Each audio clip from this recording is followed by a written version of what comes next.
Hello, hello, hello. Hope everybody's having a great day. We're going to watch the second round of Alexander Chess's Subway Siege. Should be a good time. So,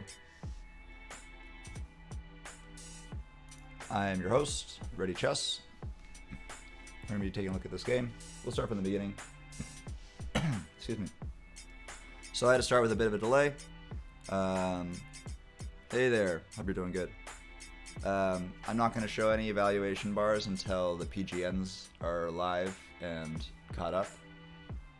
So if any of the mods want to take a look at the PGNs for me, I'm just doing this from what I've seen. So I'll do a quick recap now. I'll probably do another one when we get viewers in. But for the people who are here early, we had a ready. So I feel seen, I feel heard, I feel represented. Thank you, whoever's playing the white pieces. Also, if we can get her opponent and their ratings and stuff, that would be super helpful. So then we also, this is exactly what I play. I don't play C4 anymore. I've grown out of the classic ready lines, but I get it. And then Alex just playing pretty beastly here. I play Grunfeld lines personally, but you know, we can just straight KID this. This is fine. Yeah, we're just getting full English play now. And then we're just playing the English.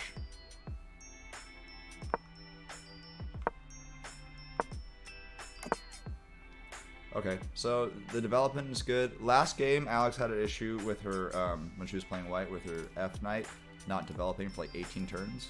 So this game, she did a very conscious effort, just get those knights out and castle quick.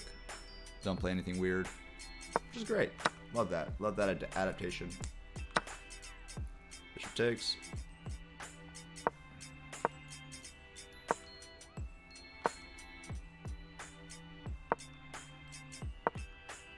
Yeah, this is cool. Going off to straight off the dark square bishops, but then we're like, all right, well, I'm gonna give you one last chance to trade it off.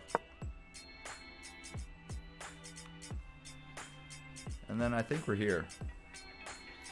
I might have missed a move when I was doing the introductions and stuff, but this is where I believe we are.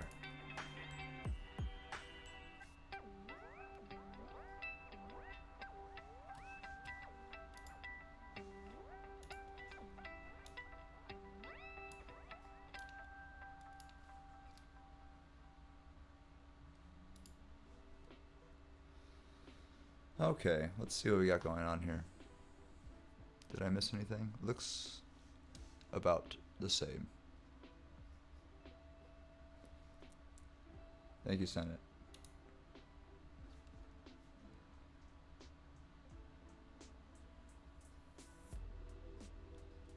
Just trying to see if I missed any moves or something.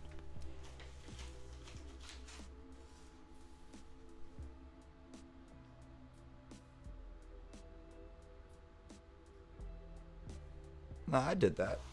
That's what it is. I know what I'm doing. Come on. Do you guys want to, while we're just relaxing here, you guys want just the open board?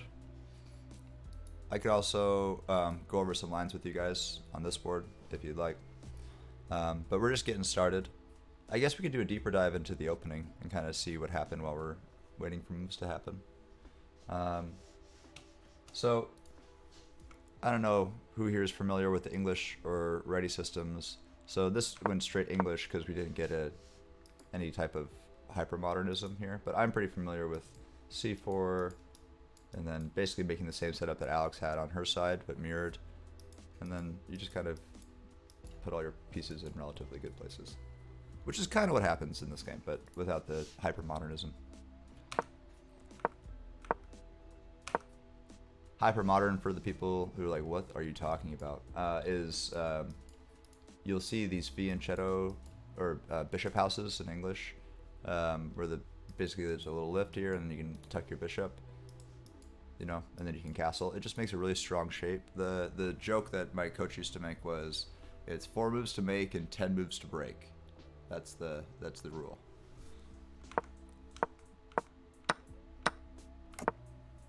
So it's just a good shape. Here, you know, this is pretty prepared. This is how a lot of people play against like Sicilian Dragon and stuff. This is also super popular. This is based off of the Meroxy bind in the Sicilian Dragon. It's kind of just this is considered an anti-Benoni, actually, if you want to get super technical.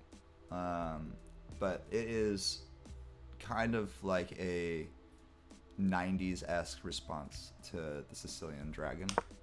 We don't technically have a Sicilian Dragon, but if you notice, the pieces are all basically paced to be a Sicilian Dragon now. So we just kind of transposed around a little bit. In classical, I think transposition is super important. Yeah, so now we're just right into an accelerated dragon, Meroxy bind. So we kind of we jumped around from ready into English, right? So we kind of just bounced around a little bit.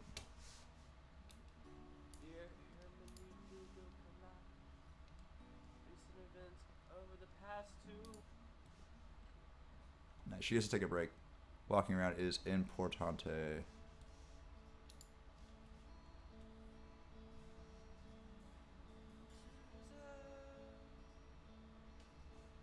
Muy importante.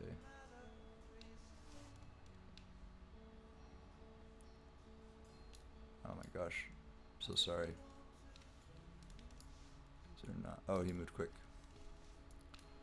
Yeah, that's always annoying. I always prefer it when they move a little slower when I take my breaks, but it's actually a good strategy to just slam a move down as soon as someone takes a break. You know, even if it's not the best move, because it just keeps them away from their resting state. What did he even play?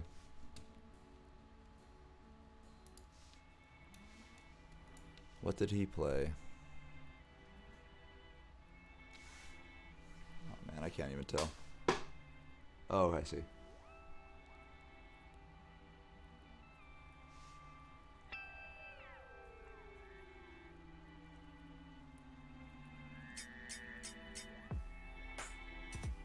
Okay, so we had some things happen that I didn't notice.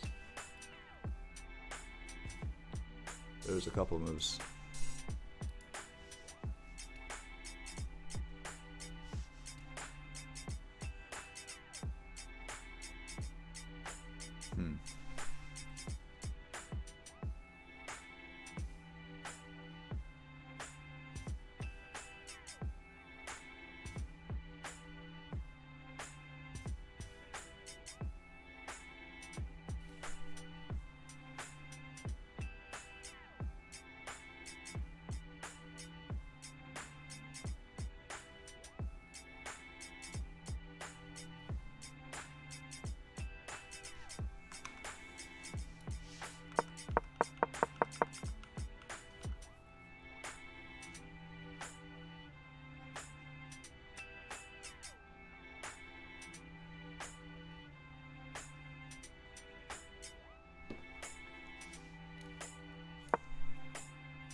Okay, that was stressful.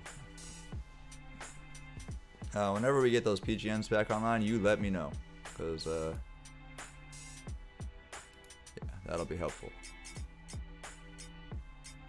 Oh yeah, bet. Yeah. So that our hero, we can see it from our hero's perspective. Of course, of course.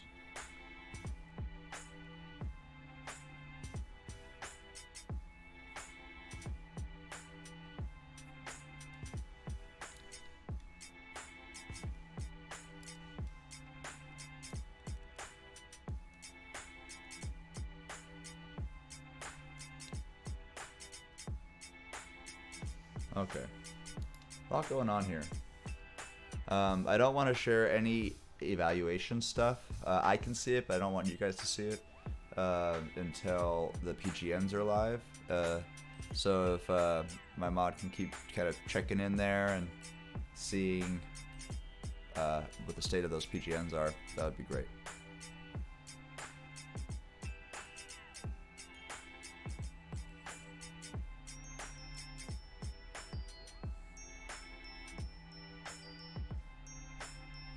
Oh, hello, welcome to my stream, those on the Ready Chess side.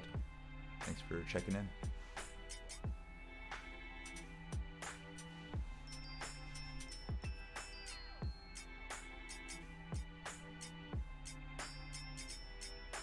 Oh. Test, test, test. Let me get my music volume lower too.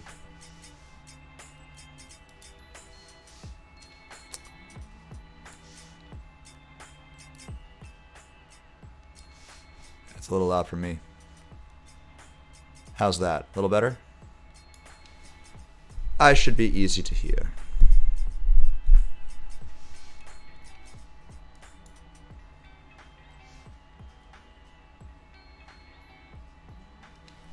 Alright. Cool, cool, cool. I was just saying thank you on the people on the Ready Chess side because I'm doing a dual stream to both.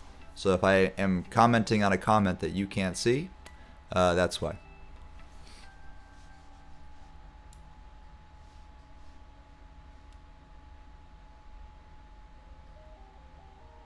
Oh, I bet. I bet.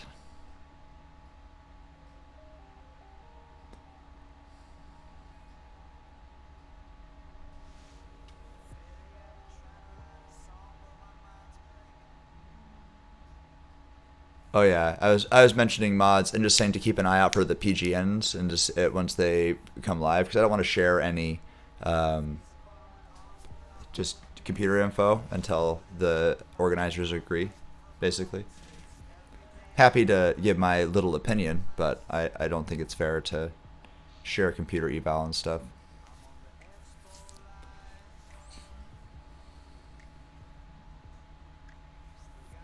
Yeah, because we're still on delay. So I'll show everyone the opening real quick so we can stay caught up. Because we got some new people here. So we played a ready opening. I feel very seen. Thank you for playing my opening. But yeah, we're going to the English line. This is like the main line. But then we bail out of the ready idea and now we go into like a Maroxy bind. Like right away. So now we're just like this is technically English, but the DG it's available now. Sick. Okay, cool. Can you send me the link to that? But yeah, so takes, castles. So now we're going into an anti-Benoni or an accelerated dragon. Yeah, so now it's going to be accelerated dragon. Yeah. So the cool thing about accelerated dragon is that you have this beautiful long diagonal and you're really not being opposed, right? There's no pawns really to get in the way, and every pawn that can get in the way you can take.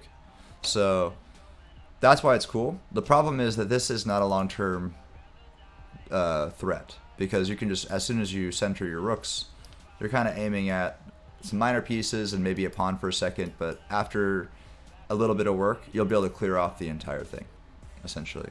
So it's good. Oh man, I gotta set this up where it's only instrumentals. It's so distracting to hear music. I wish I could set it up where I just send it to you guys so I could think clearer, honestly. Well, anyway, so the beauty of this position is once we simplify off some pieces, the bishops are pretty strong. Yeah, so White set up the Maroxy bind like way before we even committed to the Sicilian. So he basically said, if we're going to play a Sicilian, you're going to play a Maroxy bind. You know, that's what this E4 is all about. And so she just kind of sends it into that. Yeah, so the idea behind the Maroxy bind is that you want to have a double outposted knight. So this was like figured out in like the 50s or something. They were like, hey, it's super strong if you play c5 and maybe we can dislodge this pawn, or you play e5. Let's say that you match the Maroxy for whatever reason. Then you'd be able to lock in a knight that could live forever, like an immortal knight, right? So that's the whole concept behind the Maroxy, is that you have two pawns supporting an eventually immortal knight after this is missing and this is missing by some regard. And yeah, that's what it does. And then yeah, of course it limits d5 until that happens with 3 pieces without having to use the queen. So, and then you can add another one by clearing out your d square, and then you can have the queen just go straight down the center. So this was like, this kind of broke the Sicilian for like 20 years. People kind of just stopped playing it. But then we figured out all kinds of stuff to deal with this. There's tons of forcing lines that make it so this move is not. I mean, this setup is impossible. But there are a lot of lines where you still can. So like the dragon is one of them. It's just one of the lesser forcing of the. It has great structures, but it's not as much of a railroad as like a Nidorf or a Kalashnikov or any of those.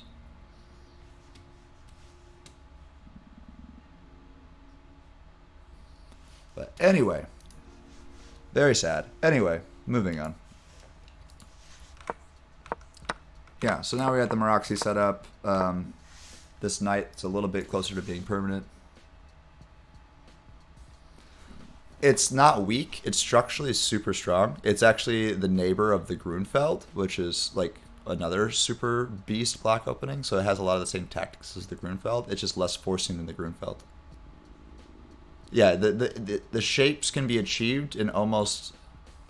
Yeah, because the big weakness for the dragon is the Meraxi, because it can get caged in. But the thing about the Grunfeld is you already have a pawn on d5, so that you don't get caged. Like you're already shooting at all of the crimping pawns that are coming your way. So I play the Grunfeld. That's like my response to like kind of keeping those tactics on the board. Oh, black's fine. We're not talking like the position, even like in the play state is fine. It's fine. Everything's fine. We're just talking theory, like theoretical stuff. You can play whatever you want. You can just grab your knight and go knight in, knight out, knight in, knight out, knight in, knight out, knight in, knight out, and you'll probably win a lot of games with it. Maybe not in classical, but you'll win some games. All right. Do we get an update here? Do we get a new move?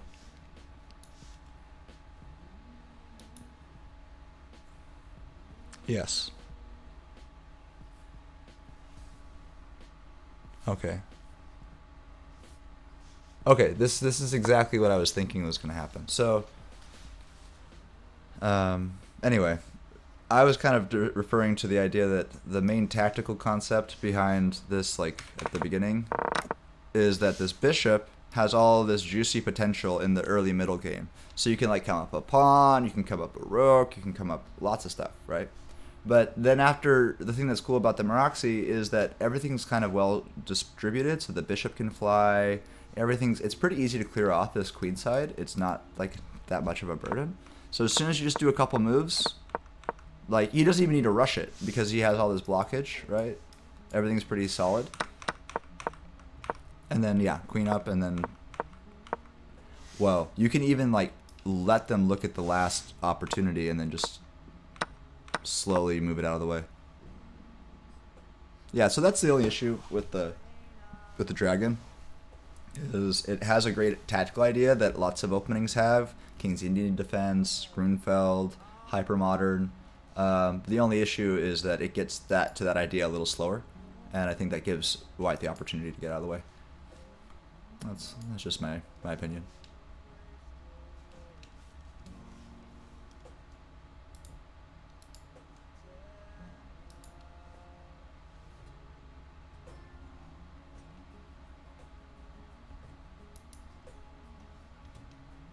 Oh, whoops.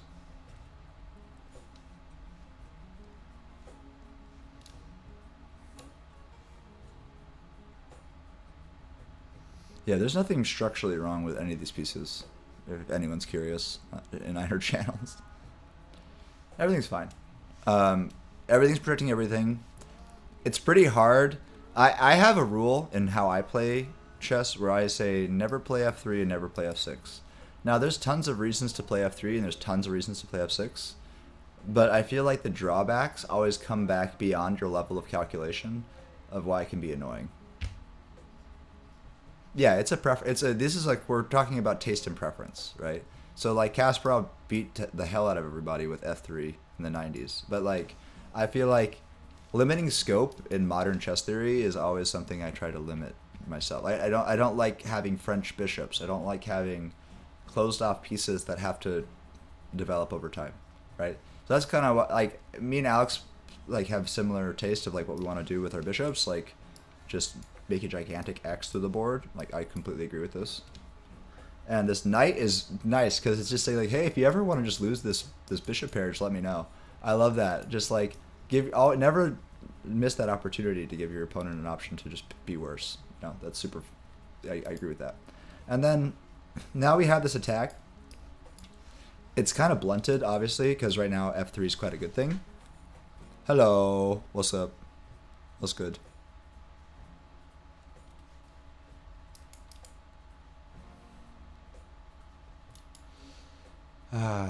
Yes.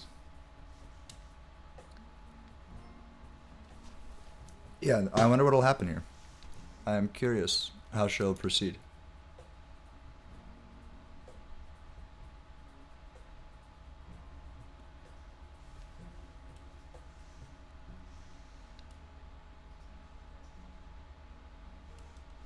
Just go to our thinking cam.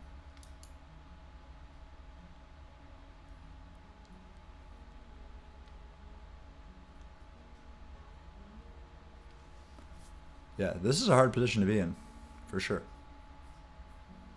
How to proceed? Because nothing is wrong right now, but something can go wrong quickly. So we've kind of gotten through all of the denial moves. We've gotten through all of the theory stuff. And now we have to just think about how do you actually want to attack this shape.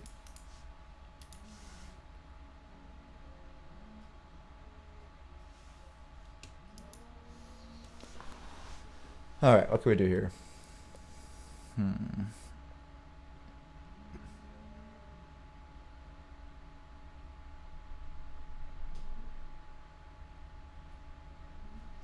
My theory is it needs to be patient.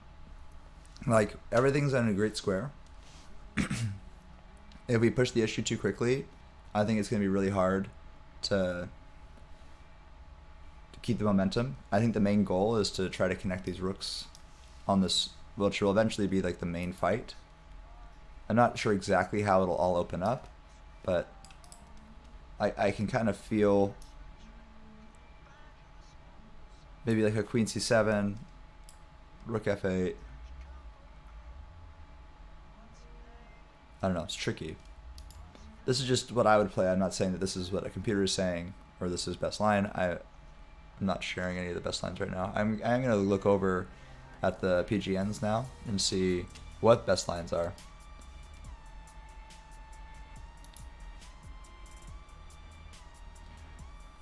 It's possible. With deflation, oh my god. Anyone can lose to anyone. I am not in Spain. No, I'm in LA. We're international. I'm not sure if Kosha lost to 1900, but it's very possible. Like, Magnus lost to 2500, I think. He won his game. Oh, that makes a lot of sense. Yeah, they're going to have to rerun all that DGT stuff. That's going to be a nightmare. Oh, it sounds so annoying having to sort out where people were.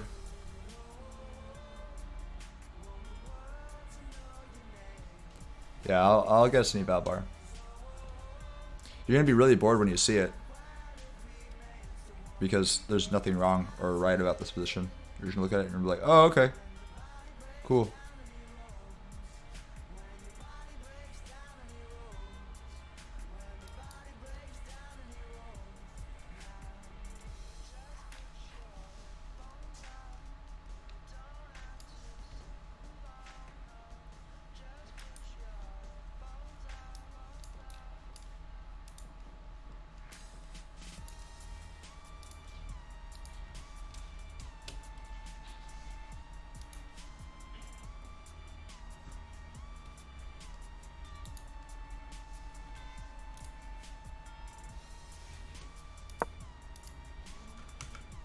What the heck?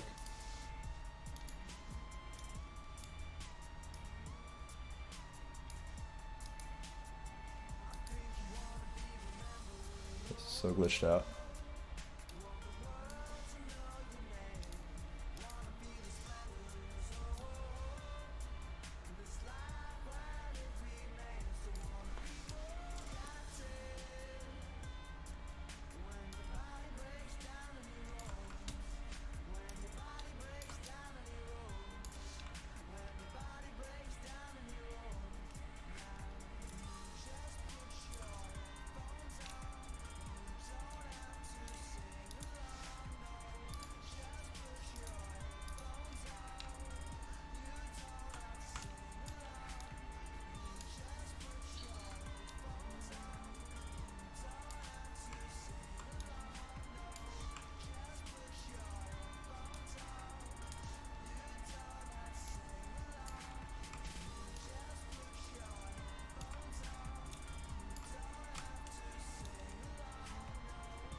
We are OBSing right now.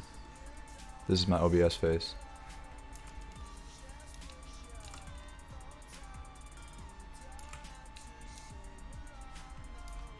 Okay.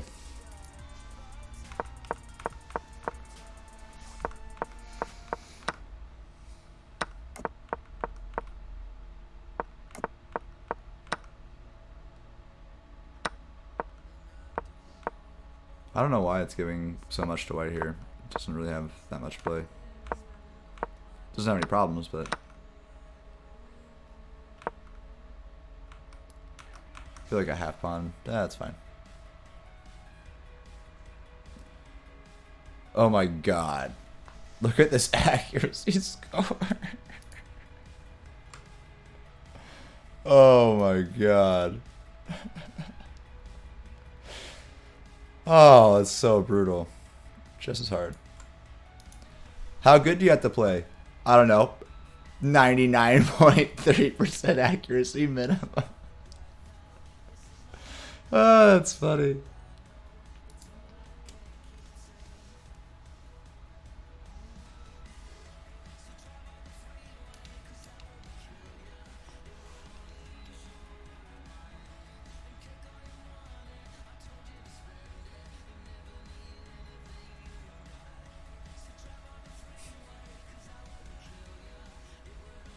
Yeah, exactly. It's just book. But that's what I'm saying. Like, what we're on 17 moves of theory. I think that's pretty standard, right? Like my Kleshnikov is probably like 22. My Grunfeld's probably like 17, 18.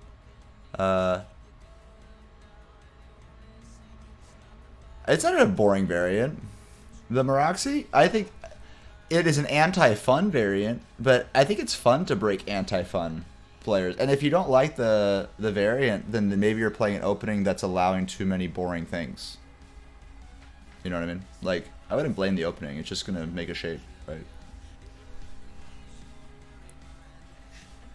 It's just a sneaker. What you do in it is completely different. Anyone can, like, play c5 and then copy the moves of a Sicilian. But will you know what to do with it when you get there? Or will you be a dog chasing a car? Oh, yes, thank you.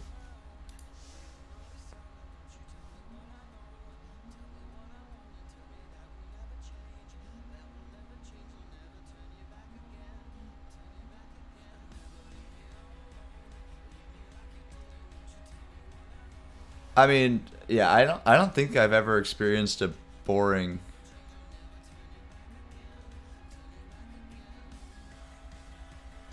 I mean, it was a cool send it though. I like where its heart's at.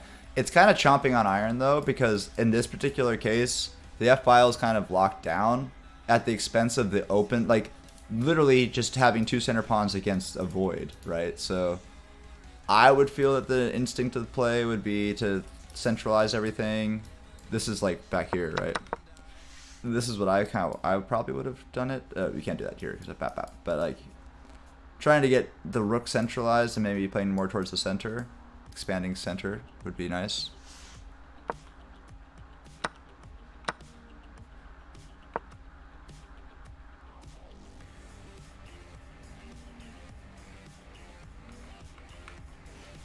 Oh, I like the G. I like that idea actually. I see where your heart's at. So you're wanting to like have a massive center pawn majority, king over, rook over.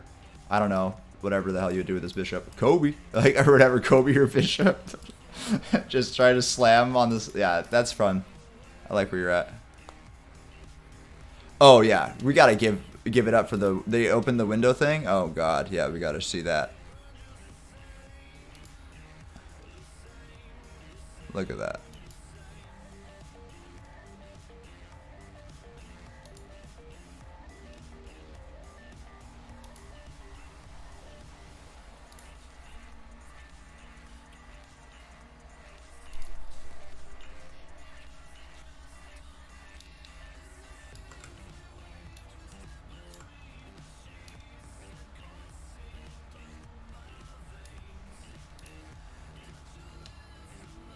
What a cool place to play chess.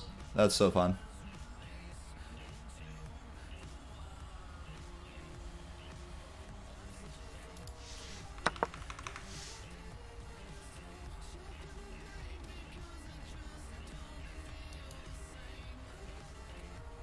Oh, I have to reset everything here. Alright, so we gotta move on the board. What happened? Oh, this one's gonna be delayed dramatically from the position. But we're gonna stay on this board, even though... So this is not gonna be real time of what's happening. But now that we have access to this, I want to stay completely within fair play. Because it's never going to be us doing something bad. It's going to be someone else doing something bad with this, right? That's just how this stuff works. So we want to be thoughtful and respectful. This is a very important tournament. For those who don't know, this is like one of the most pivotal events of the year for figuring out who's going to play the World Championship. That's happening with Dominguez right now. If he can do a tear, he can get in. It's figuring out lots of titles. You're gonna have such a high condensation of so many title players, and there's like 200 to 300 title players playing in this event. So that means your chances of getting your norms are super high.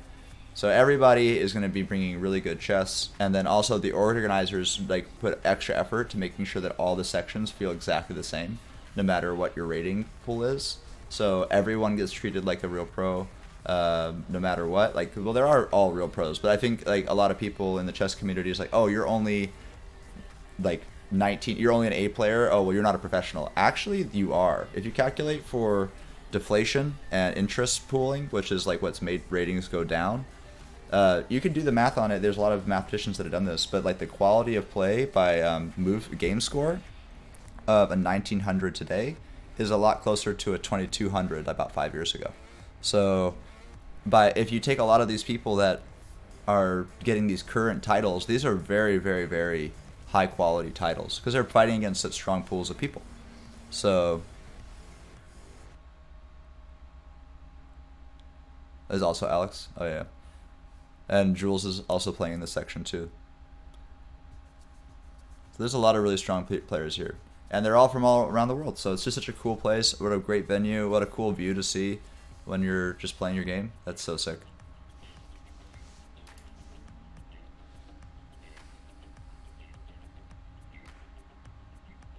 They play in Spain. I don't know the name of the exact location.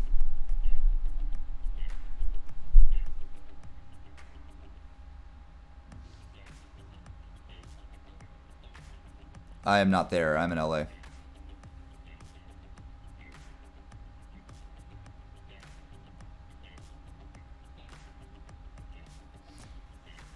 Yeah, the rule is if you've sustained your rating for the last 5 years, you've gained 300 rating points in ability. If you take the game score, the actual quality of your play, it's gone up by about 300 points.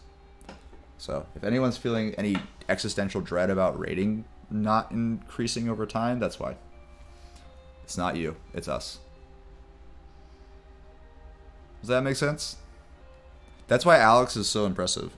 She's cranking rating during a deflation. It's dope.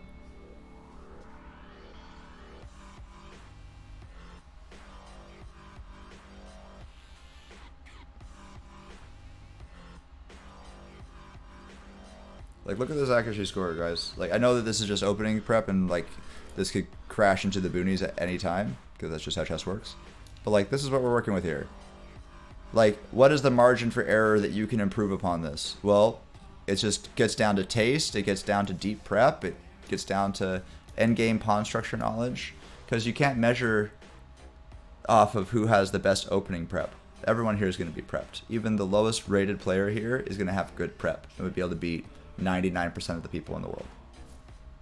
So, good luck, have fun.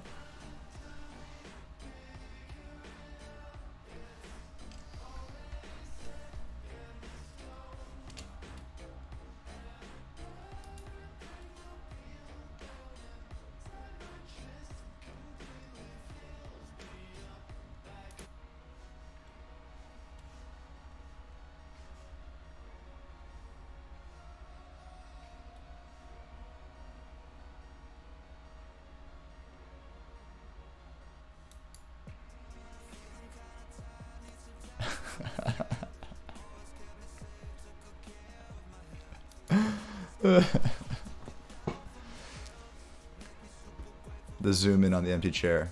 Flex. So fun.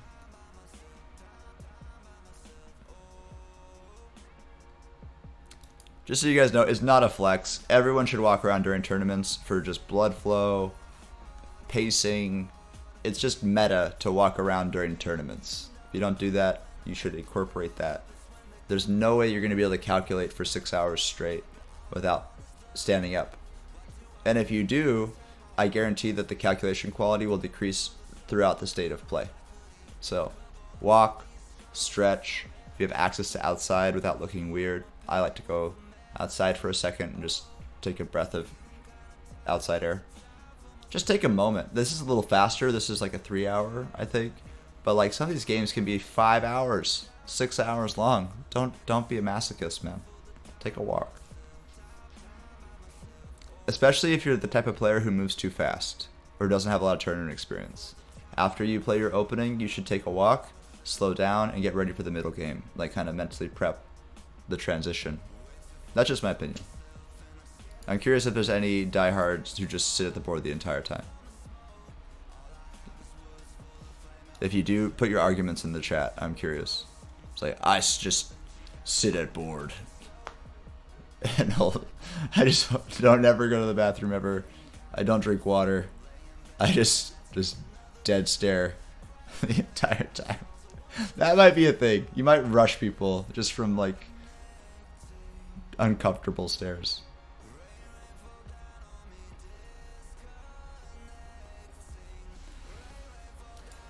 Man, this thing is taking a long time to catch up.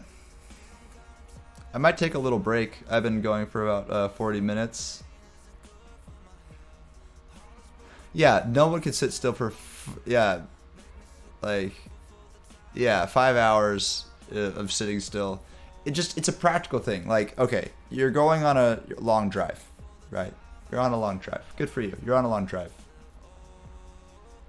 Are you just gonna, yes, you want to straight shot it, but is it worth it if you cannot just like pull off at a cool view, stretch, you know what I mean? Yeah, beginning of the tournament, and well, hear me out. At the beginning of the tournament, I mean, I play a lot of speed chess. I play like speed chess on the street, and like I play for cash and stuff. So I play 5 minute and 1 minute, like with pieces, like 90% of the time, like most of my games are. But I still play a lot of classical tournaments.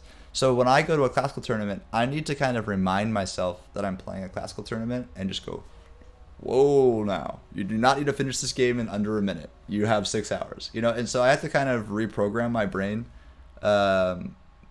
whenever I get to a tournament to not do dumb things ostensibly. I don't know how you guys feel, but I think it is nice after the first several turns, especially if you catch yourself just like instantly clacking moves onto the board, just like, I should take a walk, you know, before you just like flat hang something. Maybe you should go take a walk. You know, like, that's just my opinion.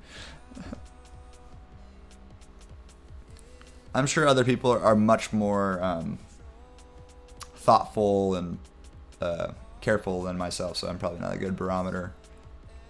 But if you are not careful like me, then try that. Hello, thanks for joining us. My name is Ready Chess. We are looking at Alex's second round of the Chessable Sunway Sitges. Yeah.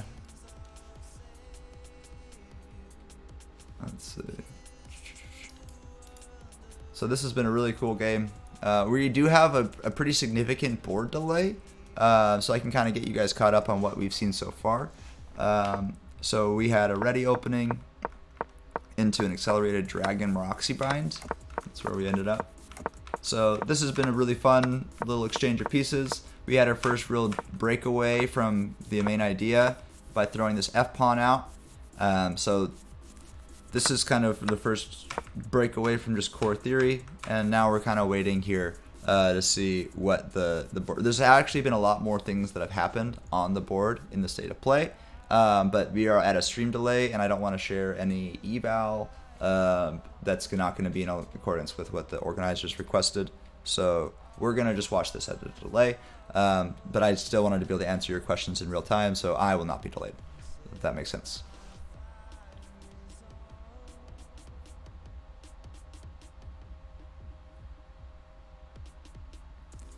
But But yeah, I'm gonna probably set it up on a Zoom camera real quick and take a quick break. But thank you so much for joining. And I'm going to, yeah, so I'm gonna set it up here. Be right back. Thank you so much for, oh, we got another move here. Okay. Oh, I want to talk about that. Never mind, I'm not going on break. We gotta talk about that.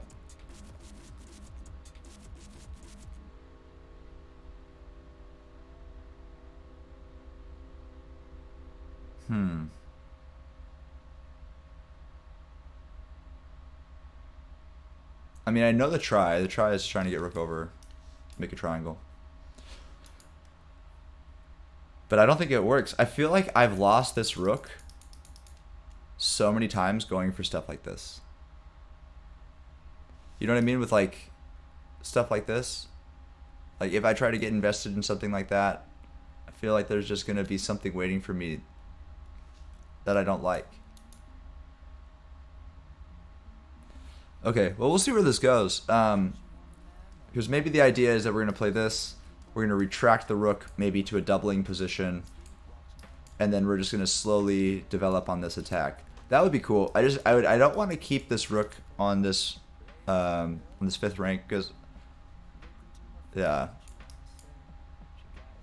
I don't think that's going to be healthy. I just have trauma of rook being caught out like this. Yeah, I was thinking exactly like e6, but then we have to be really thoughtful about when we retract this, right? And also there's risk of this just slamming in early and kind of locking in this threat. Then we have to just kind of lose tempi anyway. I don't know. I'm not super jazzed about this bishop f5 plan. I mean bishop e5 plan. I mean, it might work. It just feels a little brute forcey, you know? Like we just played so much delicate theory, and now we're trying to slam in this like right triangle idea. I don't know. I would have preferred something a little bit more preparatory, but I guess maybe there isn't anything. Let's see. Something more subtle. I don't know. Did that do anything? That's stupid. I just want this queen to get involved somehow. Right now we can't really do my classic because this knight's too strong. I guess we could swap this. Maybe this bishop is less good than this knight. So we just play here because it's looking at nothing. But it won't be forever. I don't know. This is complicated. Chess is hard.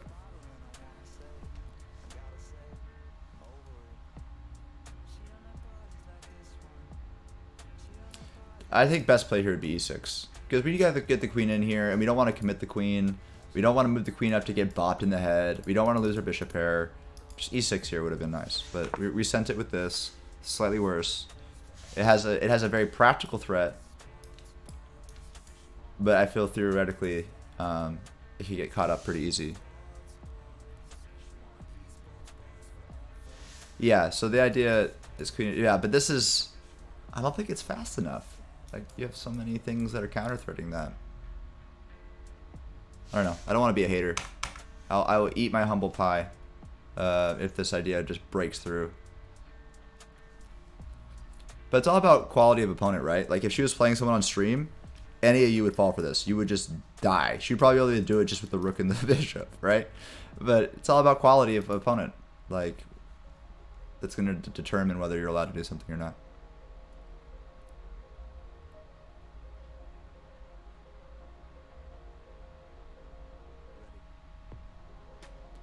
I think that the best juice we can get out of this idea, because we are allowing this now for... Okay, I see what the kind of the idea is. If this gets locked in here early, we go here right now. But we're not technically threatening it because the queen's also supporting it. But then we're not actually threatening that. We go here. I don't know.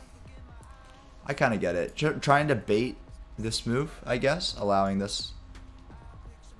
Yeah, trying to bait bishop h6 so that you can play rook h5.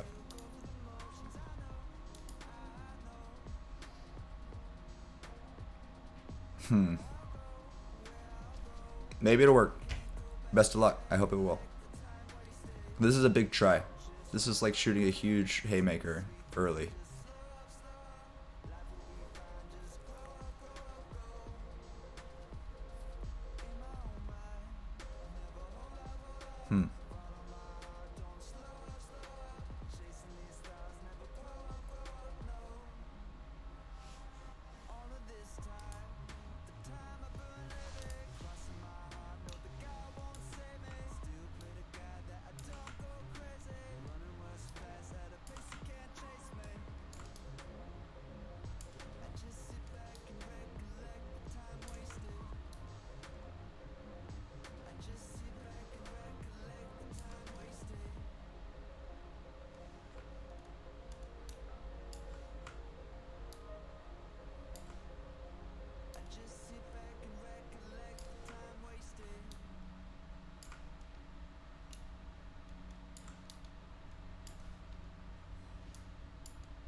Okay. So it looks like he's gonna play.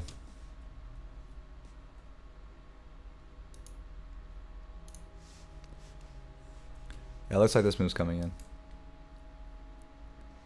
So it kind of not the way I thought that this was gonna get shut down, but because I feel like that shuts down White's opportunity as well, at least for the medium and short term.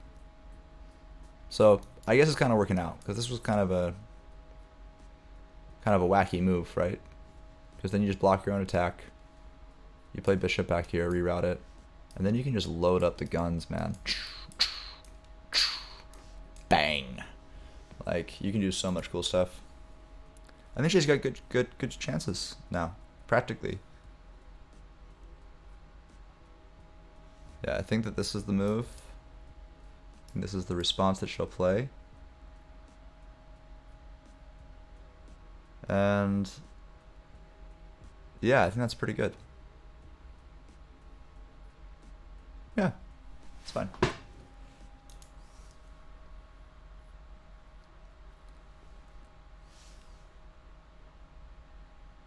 Best play for him would be here, but he put here.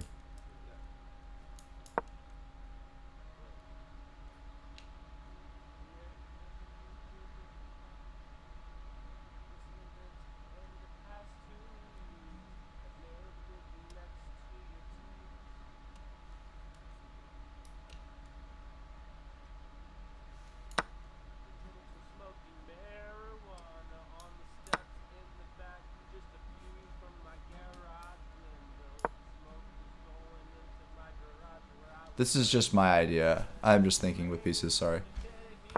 I don't know. Hard to say. I don't know.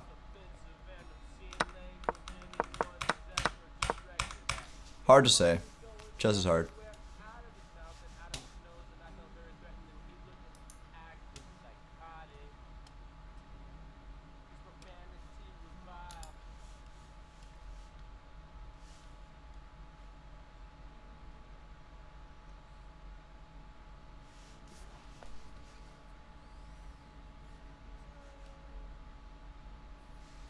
Alright.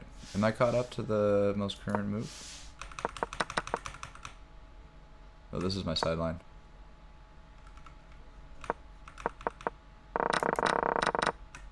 Sorry. Sorry for the noise spam. This is what's going to be played, so.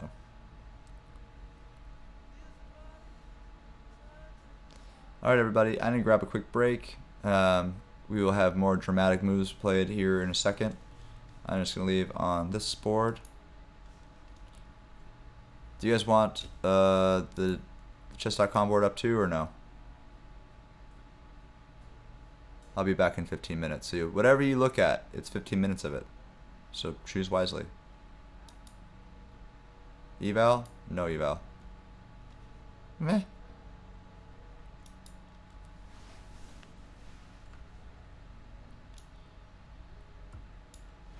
Here, I'll go like this.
fake hotmail on my Yeti. Push pins to your picture in the drywall, and you look so pretty. Staring at the screen, I can read your mind. Post your soul for the vultures and trolls. Wild noise in my speaker, I'm waiting in your feed and I'm ready. Newspaper clippings tied together with red string. Naked pictures and TV dinners feed the roaches in the sink. They're all machines, but I cherish every letter. I love our time apart, cause it's our time together. I'm not a stalker, just love you so much. I see your face in pictures, so I don't need your touch. When I'm in bed alone and I stare at my screen, I don't even need you lying next to me. I'm not a stalker. Oh, I'm not a stalker. I am your not so secret admirer. Not even feds or the Russians could hide you. I'm sipping on Hennessy, watching your life and rewind when you're catching them all. I will find you, staring through the screen, I can read your mind. Keep posting your soul for the vultures and trolls. I'm keeping you safe from Al-Qaeda. Here's another tag to remind you. We're all machines, but we don't know any better. We love our time apart, cause it's our time together. I'm not a stalker, just love you so much. I see your face in pictures, so I don't need your touch. When I'm in bed alone and I stare at my screen, it's almost like you're lying right here next to me. I'm not a stalker. I'm not a stalker. You just keep your cell phone on, nothing to see here, move along. You just keep your cell phone on, nothing to see here, move along. You just keep your cell phone on, nothing to see here, move along. You just keep your cell phone on, nothing to see here, move along. You just keep your cell phone on, nothing to see here, move along. You just keep your cell phone on, nothing to see here, move along. You just keep your cell phone on, nothing to see here, move along. You just keep your cell phone on, nothing to see here, move along.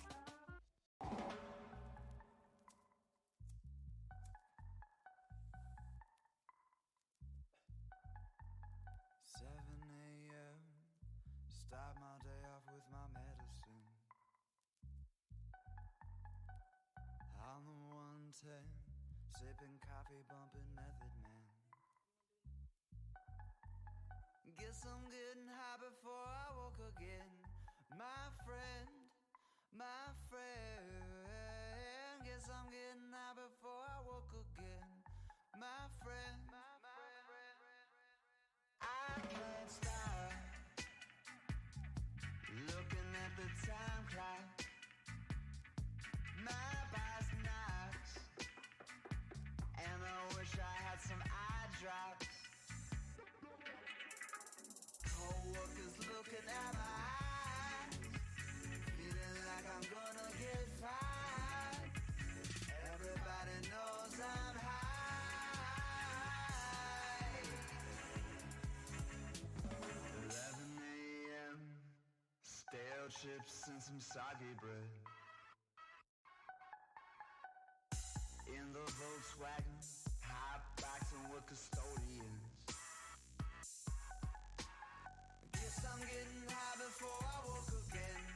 My friend, my friend. Guess I'm getting high before I woke again. My friend, my friend. I can't stop daydreaming about the record shop. Old school doll.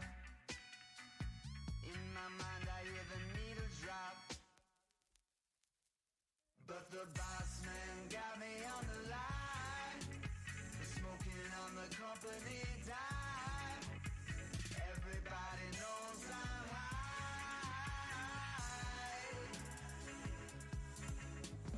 7 a.m. Start my day off with my medicine. Guess I'm getting high before I woke again. My friend, my friend. Guess I'm getting high before I woke again. My friend, my friend. Guess I'm getting high before I woke again.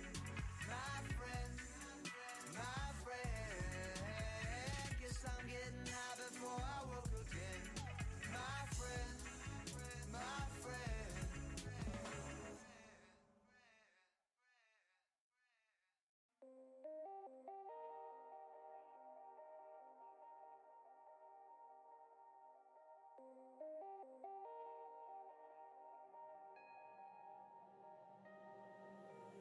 Lately I've been trying to write a song, but my mind's blank.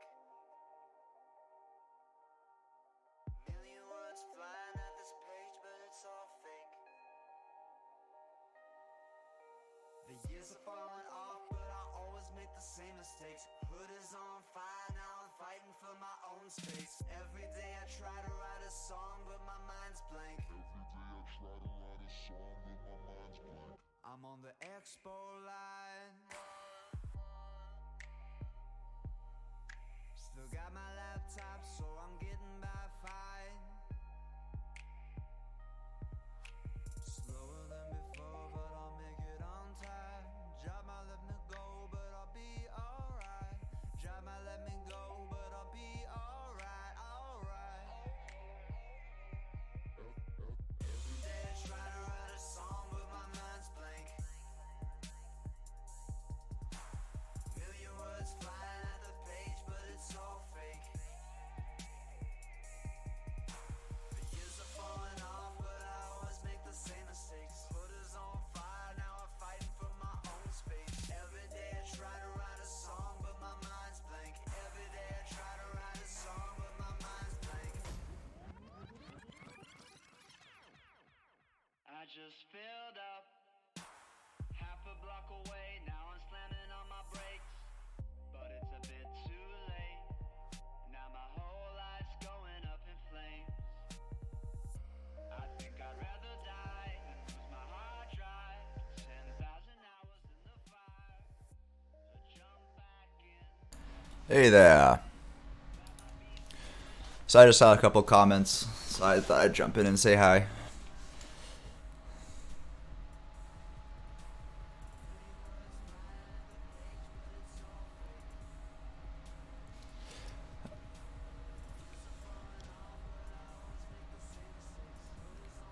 Yeah, it transposed. Yeah. Yeah, Meroxybine structure. Yeah, they played. It wasn't quite helper accelerated. Yeah, yeah. Yeah, the Meroxy kind of just, does Meroxy things.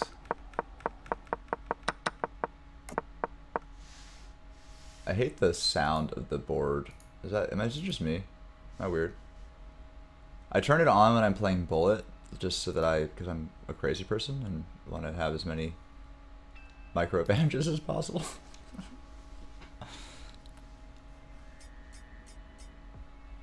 So sorry about all the clicking.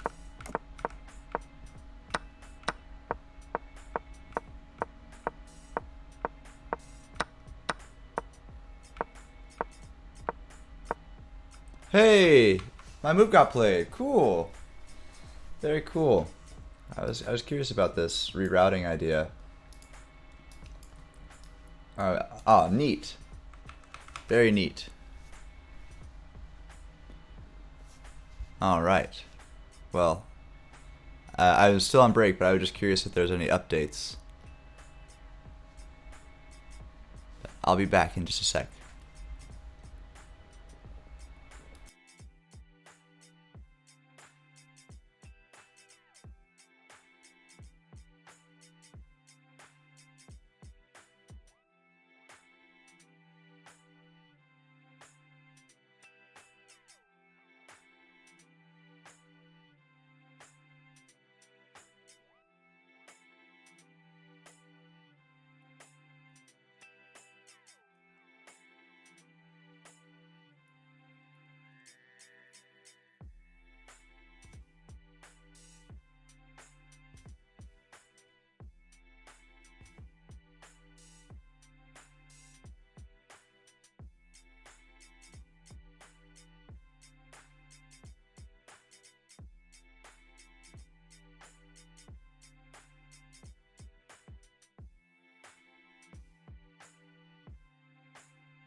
Russians could hide you.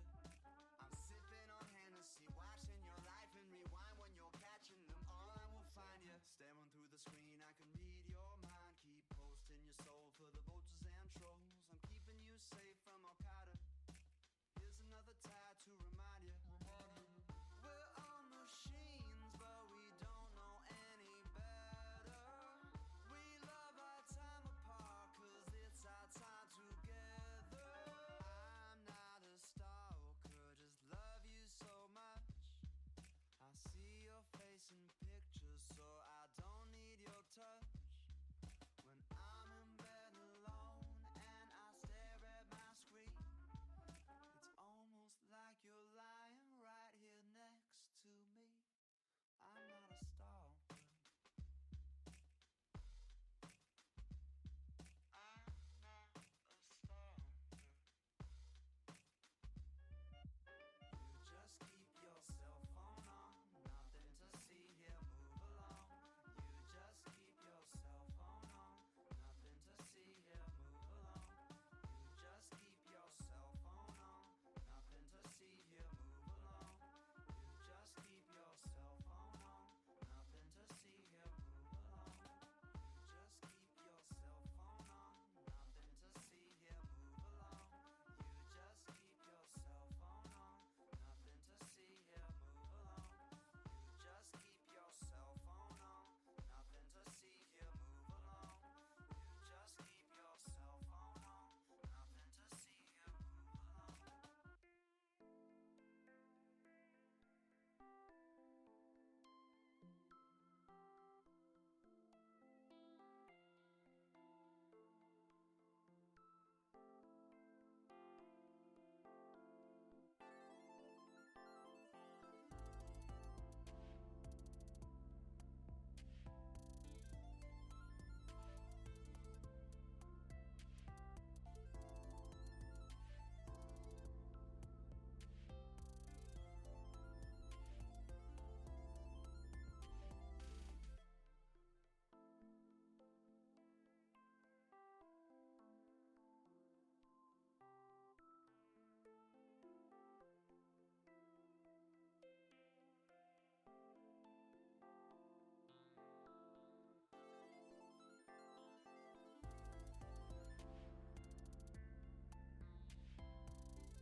7 a.m. Start my day off with my medicine. On the 110, sipping coffee, bumping Method Man. Guess I'm getting high before I woke again. My friend, my friend. Guess I'm getting high before I woke again. My friend, my friend. I can't stop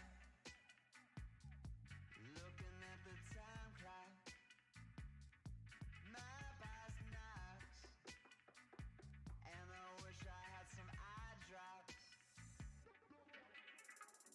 Co-workers looking at my eyes, feeling like I'm gonna get fired.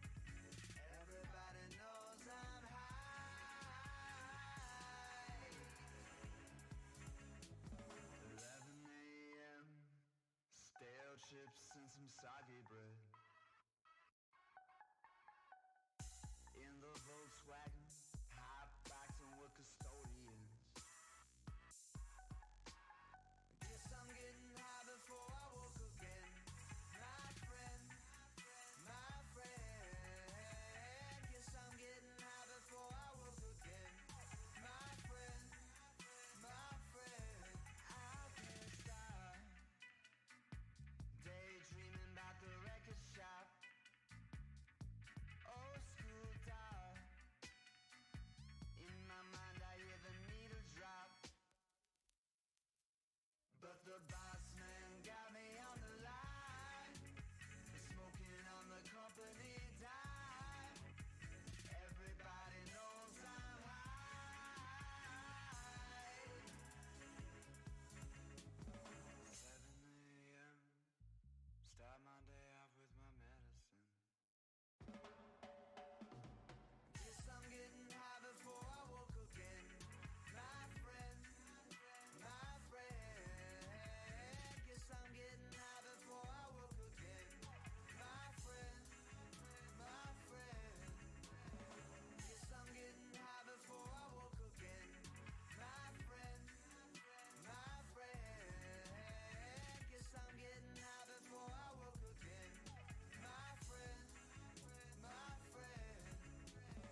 Alright, what'd I miss? Hopefully we got some moves here.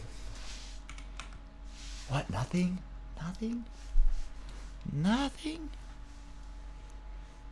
Man. Okay. Oh, no, there's moves on the board, but we just haven't received them yet.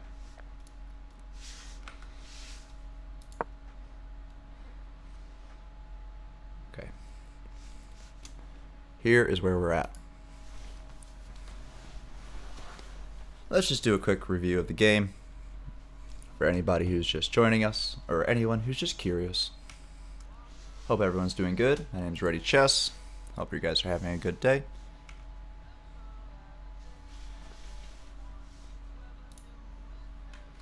If you liked any of the songs, they're all coming from here. Alright, let's see what we have here.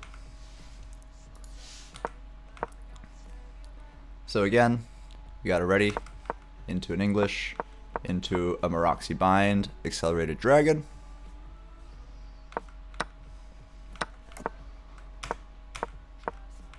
All pretty standard good moves. Everything here, I think, is theory. Bunch of book. And now we deviate with this F5 move. We had this push. And now we're kind of doing a King's Indian attack break. Just throwing the E-pawn out there, trying to get things started right now. It was a little early, says the evaluation, slightly. But practically speaking, I think it's fine. So this will be fun. Can everyone hear me okay? Thumbs up, thumbs down, medium.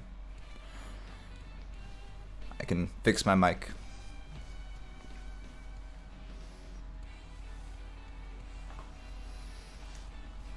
Let's see. I should get a light for my face.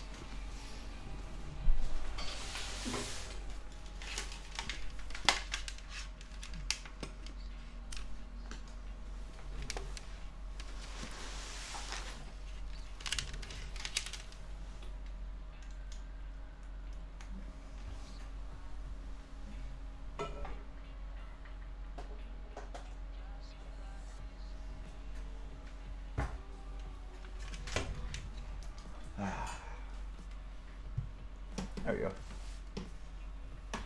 A light. Let there be a light.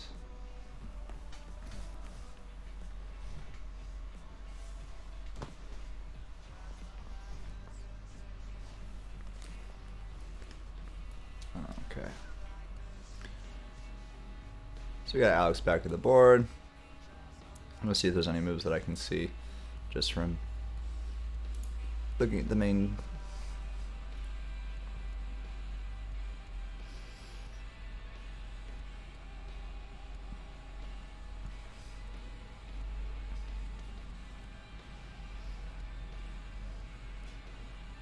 Yeah, this looks like the board state. This is where we are.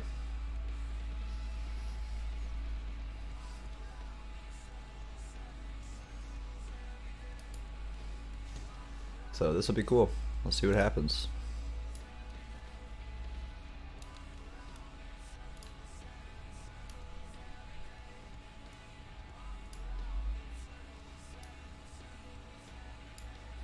Sorry, I don't know where to put the bucks.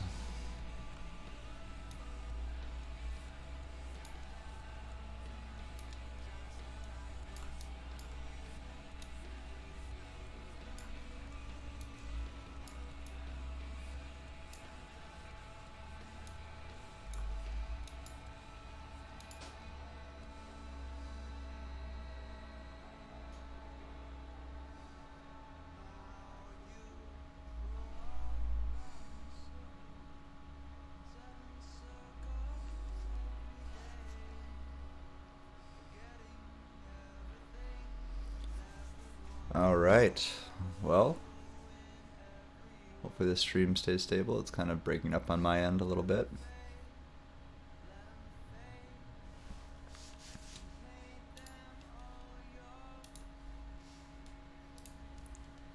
All right. Okay, so we have a rook move on the board. He's going to take a break.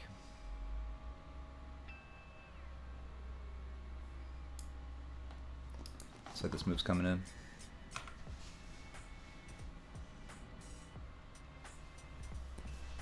All right. We got rook B to D1 coming in.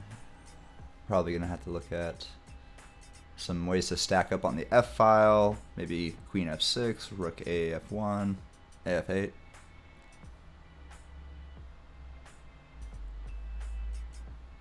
Yeah, there's a lot of streamers and title players here. There's over 300 title players this event. Like 200, 300, somewhere in between that.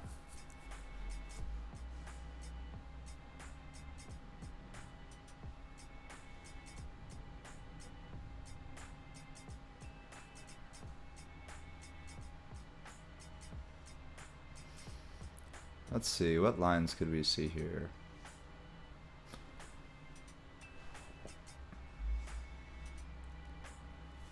I want to see the game that could have been. I wonder what would have happened if pawn takes. This is what I was looking at earlier. Yeah, just opening up the F file. Yeah, this is kind of cool. I guess it's slightly worse though. I don't know. It's pretty cool. That would have been fun. But it will not be.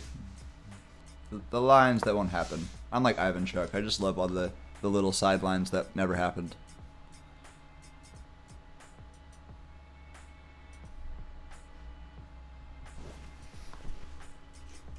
I'm like Ivan Chuck, but I can't calculate, so I guess I'm not like Ivan Chuck.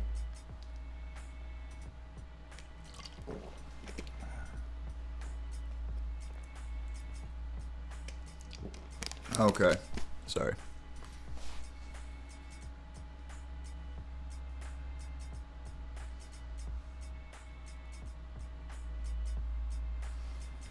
Man, what do we want out of this position? Let me see.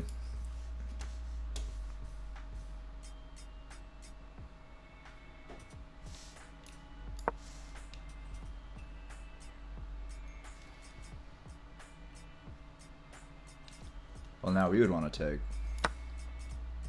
And then rook would take.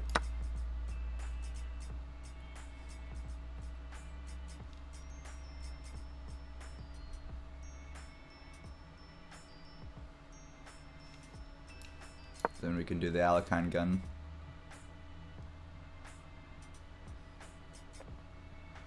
I like black. I think she's got great chances. This is a cool idea. This isn't what's being played, but that's totally doable. So we already have e5. And he's already put this on the board, so this move is locked in, which means that she could play pawn takes.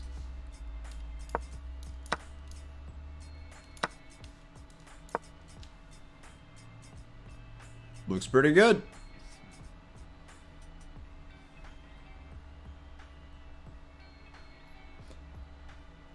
Oh, my name is Ready Chess. I'm a professional chess player. I'm actually not a titled player. I've played most of my games as cash chess, so I'm like a street chess player, but I've been starting to get into streaming and stuff like that. But I've been friends with Alex for a while, and she asked me to commentate and look at her games. But I have worked with a lot of grandmasters. I played a lot of top players. I was able to play Nakamura. I trained under Varu Jacobian.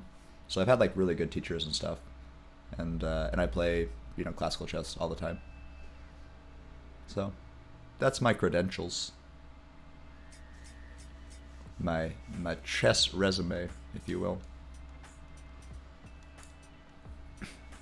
And then I also run a lot of title events for the United States. So I'm a part of 1000 GM, which is basically I think we're the largest for getting titles in the United States. We get the most titles for players. So that's my background.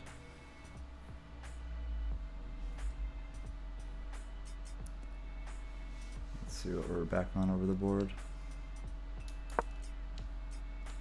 So this is the last move played that we can see.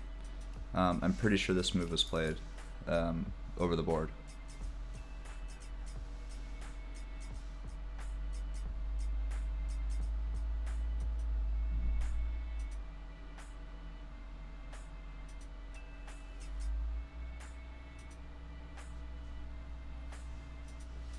And yes, I stream as well, so if you guys want to follow my page, I'm going to start doing more like OTB events that I stream there, and also I'm going to be doing more just chess.com stuff as well. I'm planning on doing a 24-hour bullet stream on there, so if you guys want to check that out, that'll probably happen in a week or two.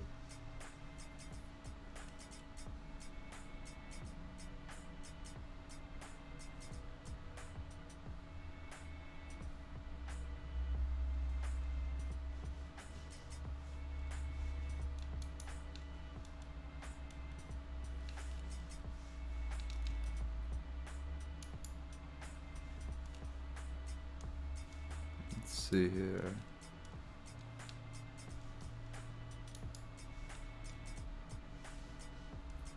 Did we get any new moves? Let's see.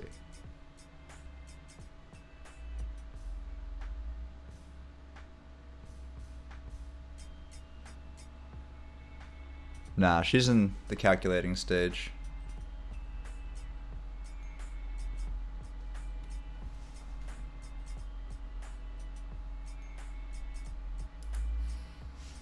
Yeah, so she's still calculating, but she has a really cool idea to like strike for equality, and then she can start playing a fresh chess game from here.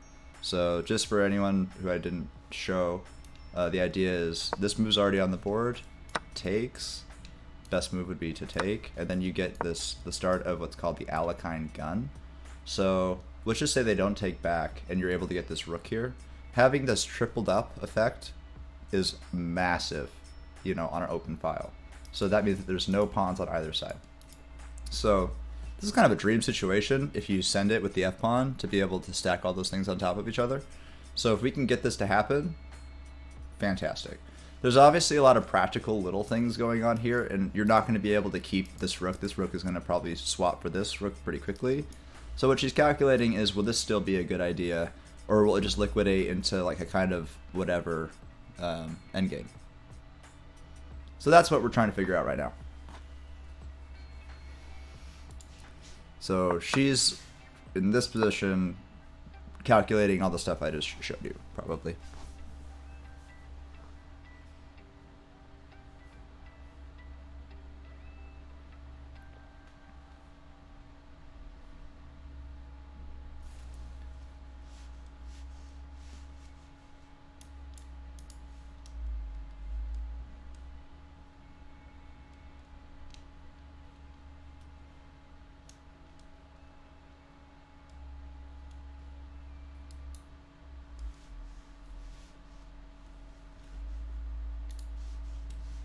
Okay, now I can see chat again.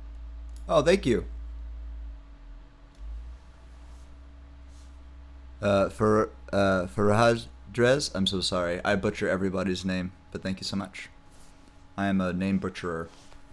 It's because I'm dyslexic, which makes me being a chess player hilarious, because I can't read. I can read a chess book. It's easier for me to read downward than it is like to hold and then track. For some reason this is difficult, but in a chessboard it's fine because it's bigger. I don't know. I have no idea how dyslexia works. I just know that I have it. So, you and every other name I butcher on here. No, it would be better to put direct pressure. I'll show why.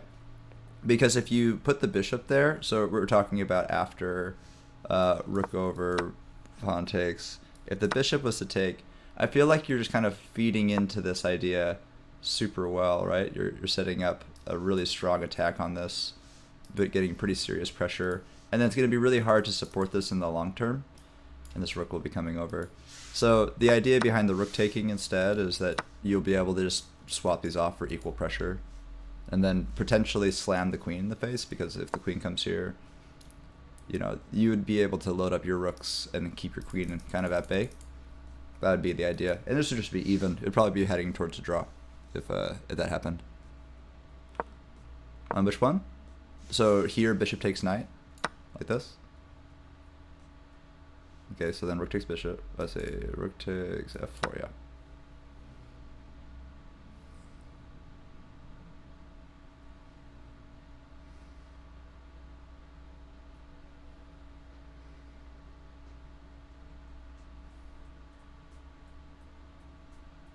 Yeah, I think black's just crushing here. Is this what you're talking about?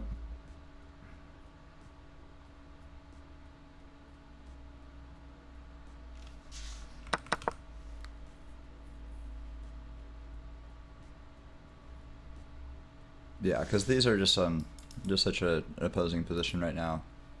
We can't really mess around with any side quests. Hey Felix, good seeing you. Yeah, man, I've been playing so many tournaments. It's been bananas. I've been playing like 3 tournaments a week for like the last 3 months, and so my brain feels like just so messed up. And I moved. So I moved, and I been playing a ton of tournaments. So I haven't been on my computer at all. I like had a month without my computer basically because of just moving and losing cables and stuff. Like just losing a stupid cable here, a stupid cable there, and then I blew up my camera because I plugged the wrong cable into my camera, and it just killed it. And so I had to get a new camera.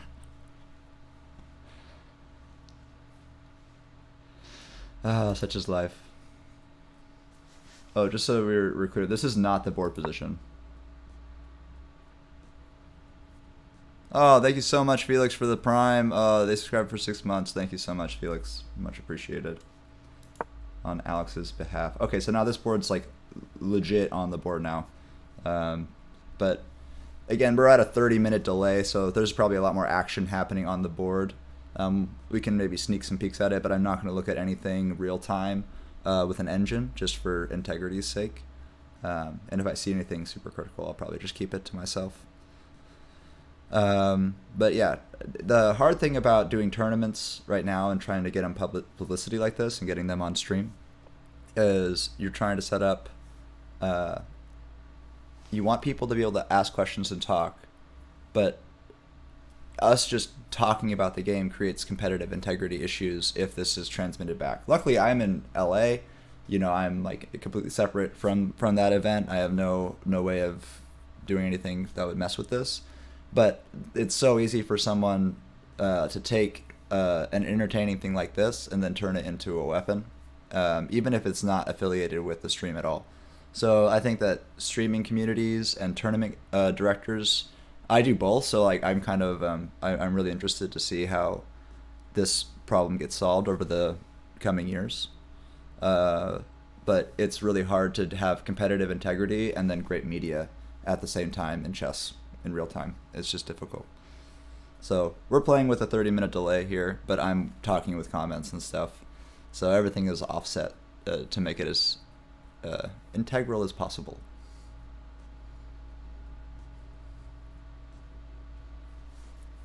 But yeah, cheaters ruin it for everybody, man. For all of us hard-working chess players that go out and lose, or win, or draw. But yeah, when you have to understand that Alex's position here is crazy. So like, let's just talk about 1% of 1% of 1% kind of stacking here.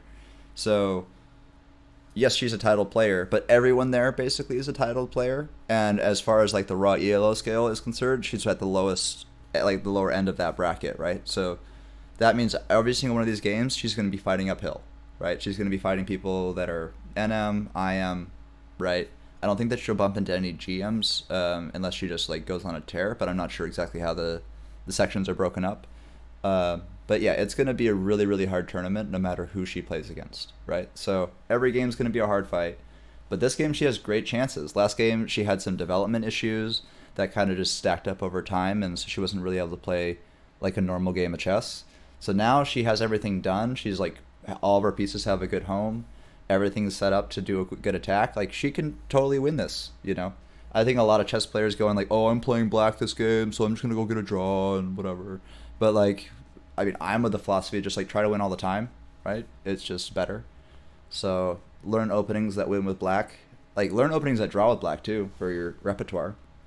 But go in with a winner's mentality, right? And even if you're playing a really strong player, just be like, I'm going to win this game. I'm going to go for a big attack. And that F5 idea was a big attack, you know? Like, she's like, I'm going to send it. Let's go. We're deviating. We're going to go and play. And, yeah. Yeah, exactly. You should just play... The right move is the right move no matter who you're playing. Whether you're playing against Stockfish or a Toddler or a Grandmaster or just your friend. Like, there's the right move, and then there's the fancy move, and then there's the wrong fancy move, and then there's just the wrong move, right? Those are the 4 options at every given time. Well, okay, I'll be more clear. So there is the right move. There's the fancy right move, right? There is the fancy wrong move. Then there is the wrong move that looks like the right move. And then there's the wrong fancy move that looks like the right move. And those are all the options that you can play all the time. And then the goal, if you play chess professionally, is just to always play the right move. It's not because it looks cool. It's not because it's going to get on a magazine cover. It's just it's just the best idea. It's going to do the most stuff. Yeah, who you're playing against should be null and void, basically.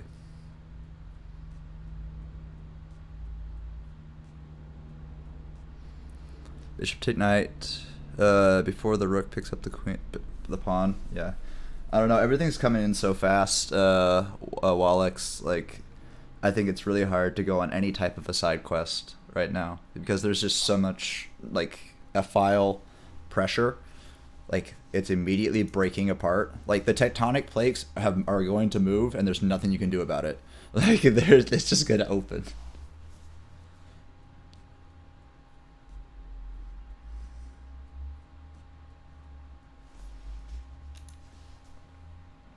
That's the other reason I like having this rook up here, because it would have been really annoying if this got pushed forward. You kind of see what I mean? Like, and then just made an attack on the F to G. That would have been really annoying. Something like rerouting the bishop. This is if this rook was elsewhere, obviously. Whoa.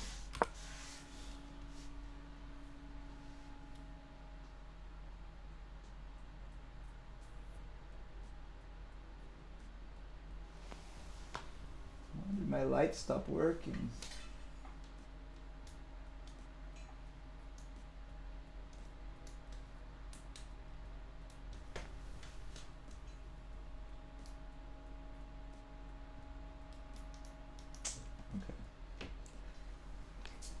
Whatever.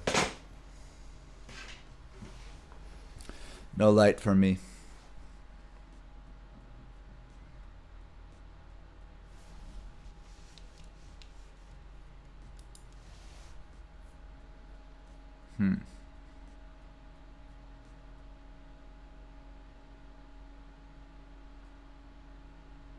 Oh, yeah, for sure. So, well, the thing is, in modern, that's a great thing to bring up, Felix. Well, best move is not a question of if it's an engine move or a human move, because humans are good at understanding theory, and engines are good at understanding brute force tactics. But a human and an engine together can find the best move, most likely. But if a human is uninformed and just looks at an engine, then they'll find all these. You'll be more tepid. You'll be more passive because you'll be able to see so many tactics that you'll be defending so many tactics that are so beyond the scope of existing. Like, whenever someone's like, "Can you explain a computer move to me?" I'm like, "Yeah." It's when you go king over king over king over king over king over king over king over, like, and then like for no reason, like middle of the play, and then like the king just predicts that there's a huge unstoppable kingside attack, and so now the king is going to transfer to the queen side before it starts. But however, that can inform play, and then now people might go, maybe this is not a good kingside castle. Maybe I should stay in the middle of the board because all the direction of the pawns is telling me that they're going to blow up this kingside castle or something, right? This is just a random example. So I wouldn't say that move is too good for me to see. I think it's kind of limiting, right? Is this move useful to see? Meaning, could I deploy this idea? So I learn a ton of stuff from computers because a lot of my game theory came from taking inferior openings. Like, this is my trick. This was my trick. I took inferior openings like the Halloween Gambit, King's Gambit, like good but fun, and then I just cranked them with Engine and massively learned them like 25 moves deep. And so when I'm playing like a 5-minute cash game or something, that was just going to mess up a master player because they just had never seen those ideas, right? But if I ever tried to take that same idea into a classical game, they would have enough time to calculate the correct moves, whether they were thought of by an engine or a person or whatever, and then they can just disprove them, right? So that means that there's openings that are fine for 5-minute and 3-minute and 1-minute, and then there's openings that are tolerable for the classical community. So I'd say there's like a 25 to 30 openings and systems that the classical professional community uses, right? So that's like Queen's Gambit, Roy Lopez, Sicilian, Grunfeld, Catalan, Perk, Petrov. Like, you know what I'm talking about, right? If you go to openings on chess.com and you see that list of books, those are all the ones that basically everyone picks from to do most stuff, right? So that's your opening prep. Middle game, as long as you have basic calculation is broken up into ply. So there's zero, which is like, the best way to describe zero ply is like give your opponent a free turn, which means like if my opponent can move again, what would they do? That will show your opponent's intention, right? The second thing you're going to look for is, okay, what are my candidate moves? What can I take? What can I do immediately? And then if there's nothing that you can do immediately, or after you do that, there'll be a result. Imagine what the next logical move is for your opponent after you do the thing. And that's 1.5, right? That's like a move and a half deep. As long as you can do that and like avoid all fork spins and skewers, that's like basic middle game survival. Like, like that'll get you through a middle game. And then the end game is obviously tons of memorization, tons of exceptions. If the opening is a physics problem, the end game is a quantum physics problem. And you need to learn both types to be good at chess and like know that there's very specific rules for the opening, very specific rules for the middle game, and then there's specific rules for the end game. And then there's also learning how to transition between these things and identify them. Basically, the opening is developing all your pieces and castling, controlling the center. The middle game is applying pressure to your opponent and trying to either come up a checkmate, material, or space at bare minimum, right? And the end game is when it starts as soon as your primary goal is to promote a pawn to a queen. That's like the shorthand of like how a classical player will think about what's good. And then there's just the best moves within that structure, within your taste of the openings that you decide within those like 26 moves. But anyway, that's just like my shorthand analysis of what's a best move, because there's different parts of the game and there's different times where certain best moves will be harder to see. Like, for example, the middle game. Even if you're a tactics god, you're not going to be able to see like 20 moves deep in the middle game. No one can. So that's when it gets really computering. Woof, yeah.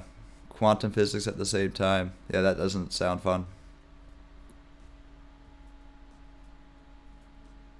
Yeah, and then I also, to Felix's point from earlier, I also think about it instead of computer to human, I think about it as practical to theoretical. So I'll say like, theoretically, this is worse, but practically speaking, I'm going to mate them in 4. Right? And so like I might, and if I'm playing a bullet or a blitz game, I'll do more practical threats. And then if I'm playing a classical game, it's going to be much more about theoretical threats. That's probably the easiest way to think about it for me.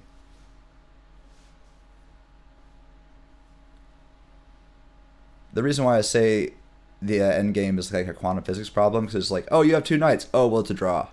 You're like, why? I'm like, oh, because they can't checkmate. Oh, but you have a knight bishop. Oh, well, you could win, but you probably won't. Why? Oh, because it's gonna draw. Why? Oh, because it's gonna hit 50 move rule or whatever. Super annoying stuff like that. The amount of exceptions that you're gonna learn when you're learning endgames is absolutely hilarious.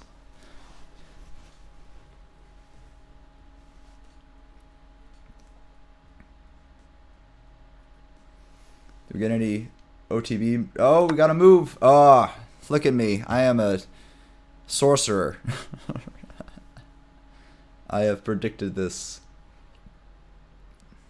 just as predicted. Oh, no, they're not. Rook endgames are like the war zone of modern professional chess.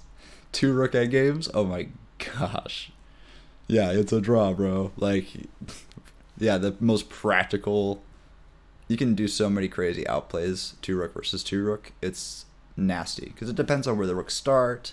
That's massively important. Or 2 rooks versus a queen. You can do so much crazy stuff. Endgames are fun. I think the faster you can realize that endgames are cool and fun, the more fun chess gets. Because the longer you put that off, the longer you'll be bad at it, and the more you're bad at it, the less you'll like it. And then you'll just try to play openings that only accommodate like early tactical 25 move wins and stuff. Oh yeah, I mean like that we were just talking about theoretical and practical. So like have you ever heard like practical winning chances? So like the thing can be flat zeros. Like right now the eval bar, just so everyone sees. Right now the eval bar is flat zeros. Does that mean that this game is going to be a draw? No. But if 2 computers fought this out, it would be a draw. So it's a theoretical draw, but it's practically going to be a win for somebody. Like just the way the pieces are set up, I don't think this is heading into a draw. This is going to head to a bloodbath for the F file. It's just like this is gonna get so crazy. Someone's gonna lose. I don't know who, but I highly doubt it'll be a draw, even though it's theoretically a draw. Because computers don't have any emotion. Computers will just identify the threats and be like, okay, well, I don't think I have anything else here.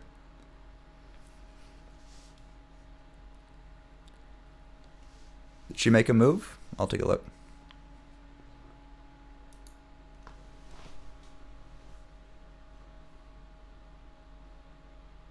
Huh. That is not what I was thinking for this position. Yeah, my idea was just to make an Alekhine gun. Huh. So this is her idea. That was...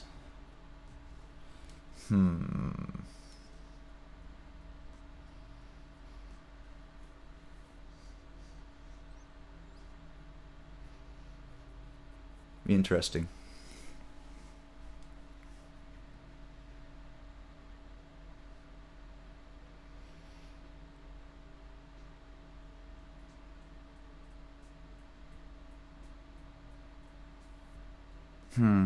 I'm concerned now. I think that so here's what I think she's trying to say practically. She's trying to say, hey, what if I allow you to open this and I can set up a threat eventually and make a big triangle here. This is the claim. So let's not get all computer tilted, right? However, practically speaking, I think the Alekhine gun was 2 moves away. Alekhine gun is just with the... Sorry. That's if we had gotten this move here. And then, I don't know. I think that they'd have to stop you, but let's just say that they don't. Now you're just crushing. Like, I like practical threats that just flip on a dime like this. Obviously, he would never play that, but you know what I'm saying. Here it would just be like takes, and then queen takes. Which I think is great. I think this would be a fantastic position to play. But now we have entered this new universe where we're playing for... Where's the real game?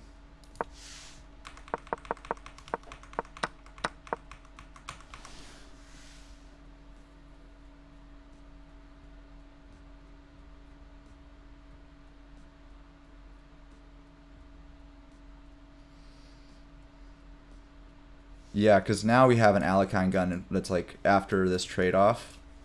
Okay, so think about it like this. Bang, snap, rook's here. As you said, cemented weakness, walking into the slaughterhouse. That is not it. But maybe there's a counterpunch with the like rook e8, and maybe you can jump in, try to simplify. I don't know. Man, this is getting messy. Man, this would have been so clean. Not even like on a computery, I'm not even looking at the bar. I just mean like on a practical level, you know. It's okay. But I always say I love every move I make no matter how bad it is, and I think that's a good philosophy. So when you make a move, this is the position. Like it's not good. Like you can fantasize about all these cool wins. Like I see a lot of people invalidate wins that say like I should have won that. I should have just played X. And I think that type of thinking is super unhealthy. I think it's always better to just be honest with the positions that you're in and then find the best opportunities. Because sometimes that little off foot or that trip could save your life. Like you stumble, but then that makes it so that they don't know what you're doing and then they go for something weird. You know, you might mess up their tree of what they thought was going on because there was like a very practical place where everyone was heading and maybe they had a little idea waiting for you. But I always err on just play the best move no matter what. Don't try to trick people in chess. Don't try to hide information. Don't try like, oh, I deceived you. I think Capablanca kind of proved just play the best move and then you win the game. Like that's basically that's the fundamentals. But here, whatever move you make, like, and this is like a very tall philosophy. Like there are sound sacrifices and there are mine, and I think that that's such a huge thing for your mental. Right, some people need the thing to be supported. They need to to be validated by the robot when they get home. To like, it's okay, you did everything you could. And then there's players that don't care about that, and they're just gonna send it because that's how they play, you know. And those people I think in the long term end up benefiting because they don't need to be validated as much. So once they like get the better repetitions of what to play, they're gonna be able to do the right thing more bravely than the person who's just like always been too scared to try. So I never look at like terrible moves in tournaments as like, oh, that's so embarrassing.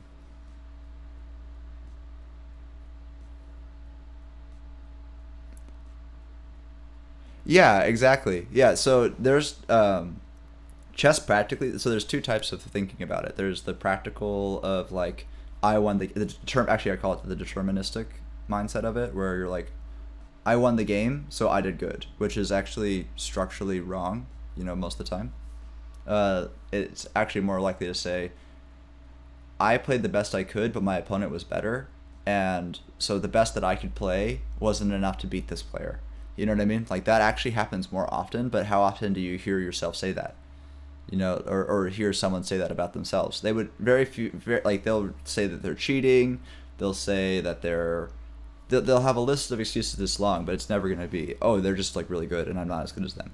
Which is funny because like that should happen quite often, right? Mathematically speaking. But yeah, it's just funny stuff. The ego on chess players has always been a blight on the sport. It holds it back. I think that if people just played, the game would be a lot better.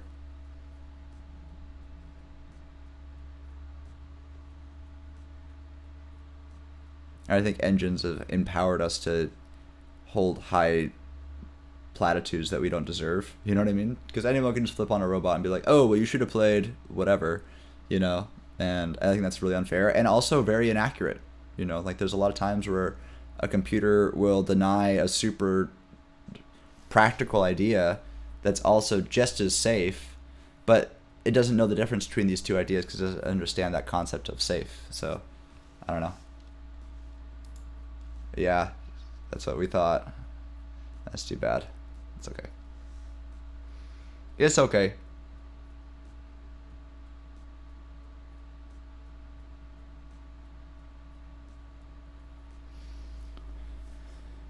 In the fashion industry, they say make it work. So let's make it work. Let's make this happen.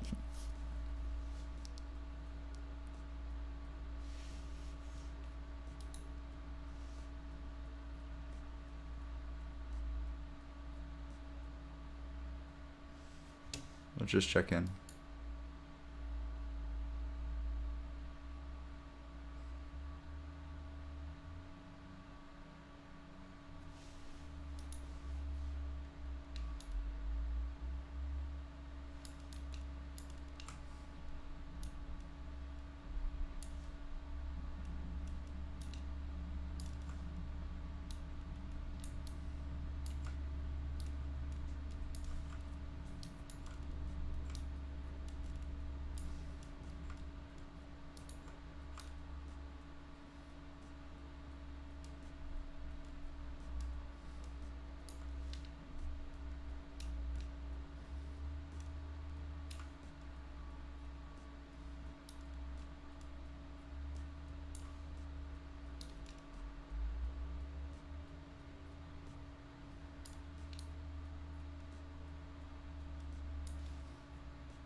Well, there's 8 minutes left. No way.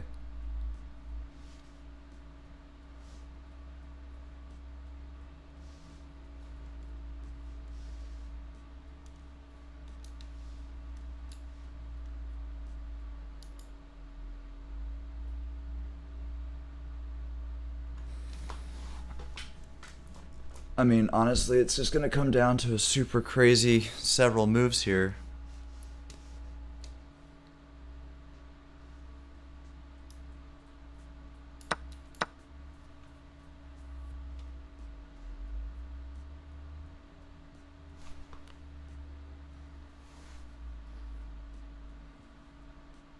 I kind of agree with the long think here because you're not really heading anywhere that's not going to just be a complete bloodbath. And you might as well just get up pieces and then play a blitz game. You know, because if you lose that, then it's over. But I don't know. I've never had a move that I thought about for more than 20 minutes that ended up being a good move. So that's just me, though.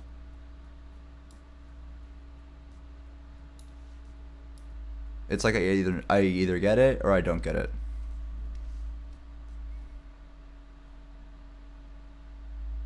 Is that Kosha in the back? Oh, that's sick.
This is just me looking at stuff.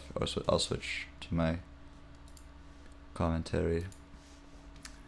So this is what I think would be strongest, what I've seen so far.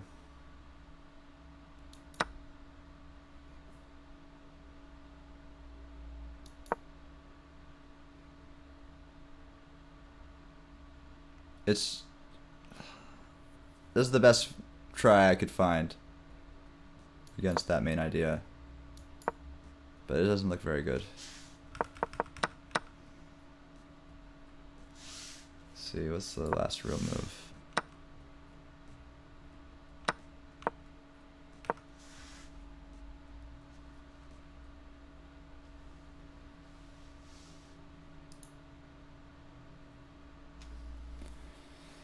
Oh, this is stressful.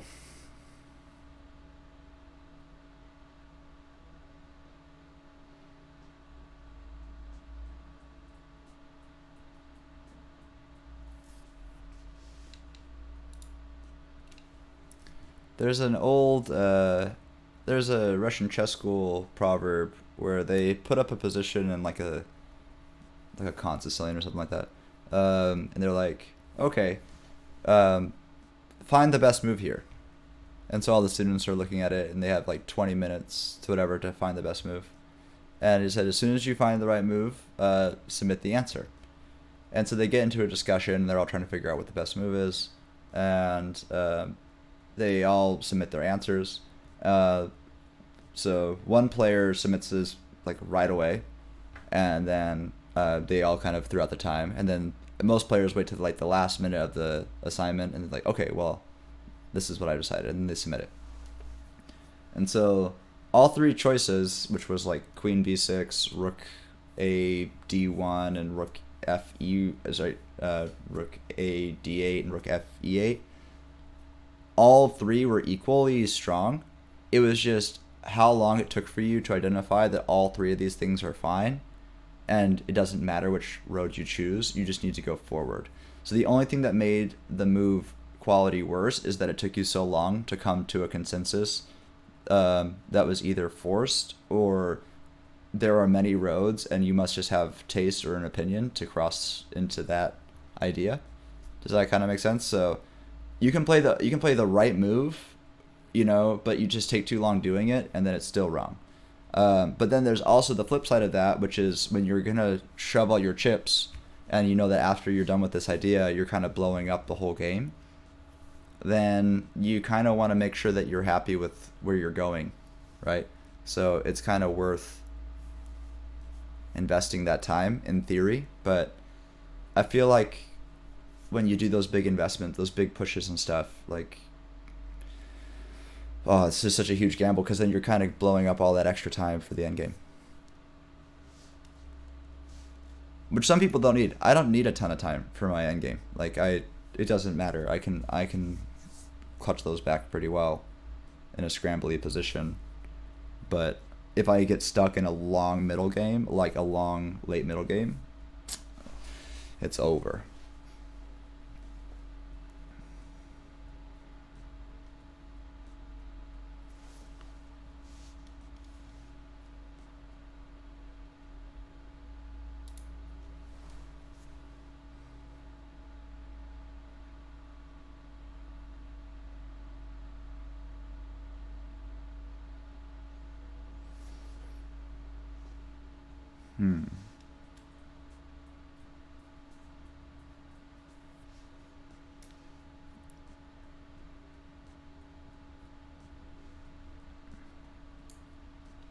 It's good that it's on his time. That's useful.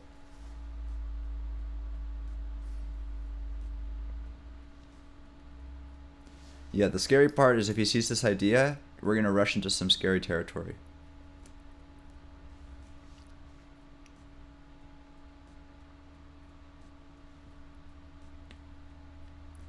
I know it's bad to play hope chess, but just hope he doesn't see that idea.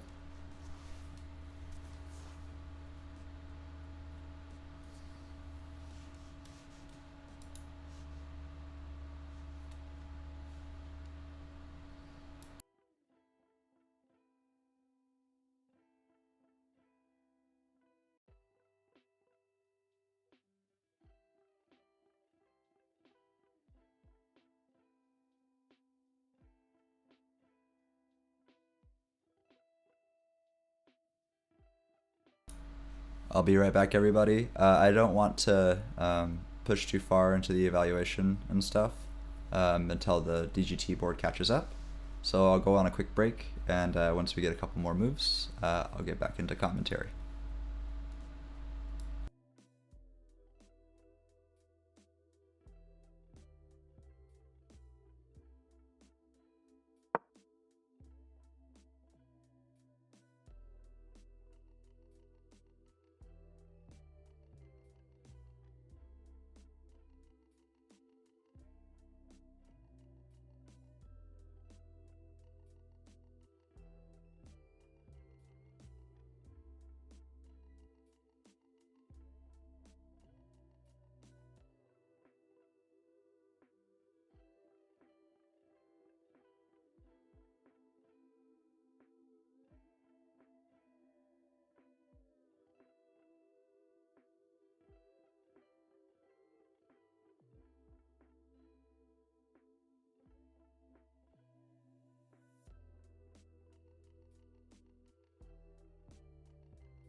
What's up, everybody? All right. Saw a couple moves. They're just the moves that we were looking at before. See any big updates on the board that I can see?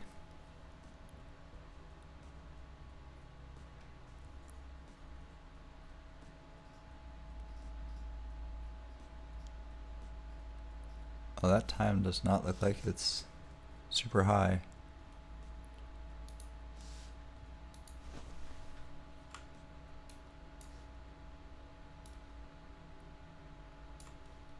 Haha! Scotcha. I'm known for my jump scares.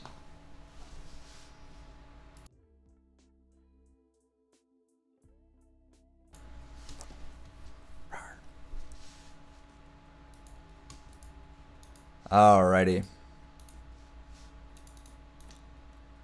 Oh, so we're getting tons of moves here. Are they coming at the board? But probably not at all.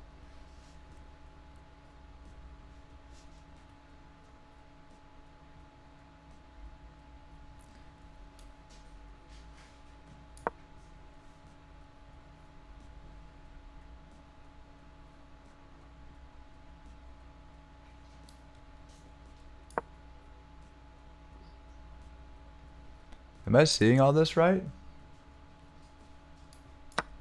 Am I crazy? Am I blind? Am I missing a move? I hope I'm not. I would hate to be misrepresenting this position. I think that's what happened. I don't know. Someone double check my work. I'm trying to zoom in more so I could tell. Sorry for all the constant crops.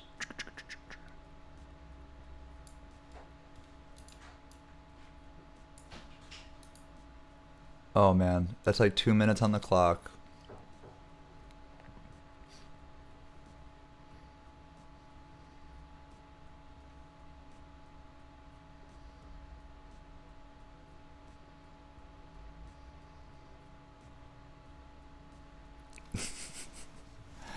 I'm so sorry, IDC. I feel so bad for the jump scare.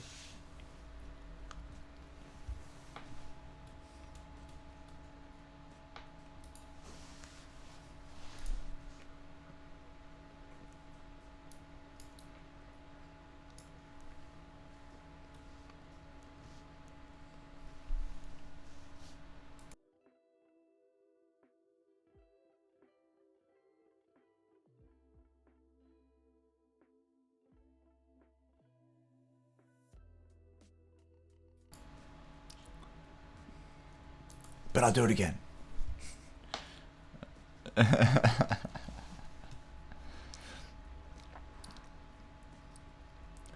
It's a time pressure thing. Like, we can't even talk about move quality now. We've already shoved the chips, and now it's an instinct thing. Like, you're not gonna go through any of this after and ask what were you thinking. You're gonna say what were you feeling. You know, because once you're down to like that back against the wall, 4 minutes, 5 minutes to play an entire classical position.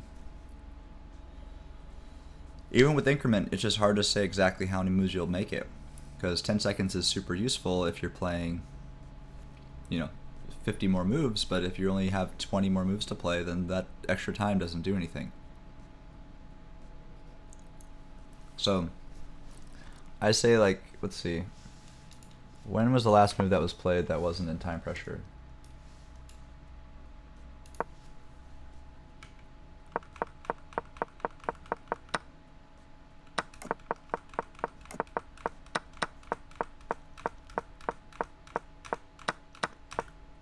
Okay, we had a deep think right before we pulled the trigger here, which is super fair. So this is where we invest like a deep think amount of time, knowing that as soon as we uncork this, we can't put the genie back in the bottle. And now everything is straight theory, and then it'd be kind of like misclicked in real life, like this Alakine gun idea. Like queen here is crushing,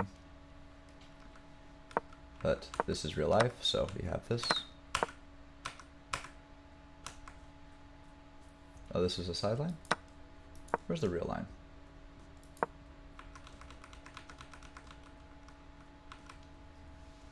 Where's the real game? This is the real game? Okay. And then we had this 94. When we could have probably just snapped this off, right?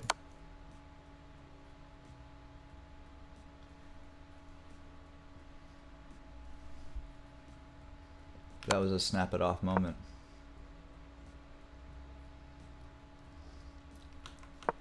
But instead we kind of went into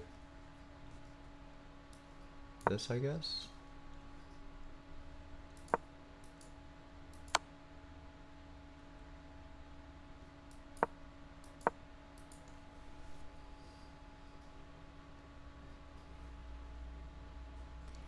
Is that a dinosaur? What the heck? Thank you. Thank you, Felix. Fast hands.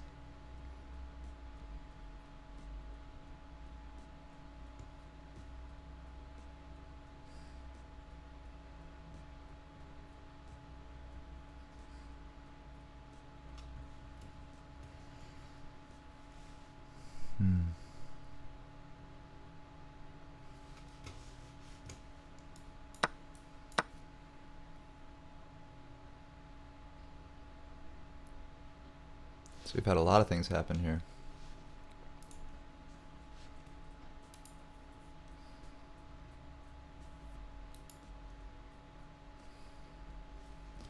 Yeah, the queens jump over there now. Oh my gosh, we traded off the dark squared bishops.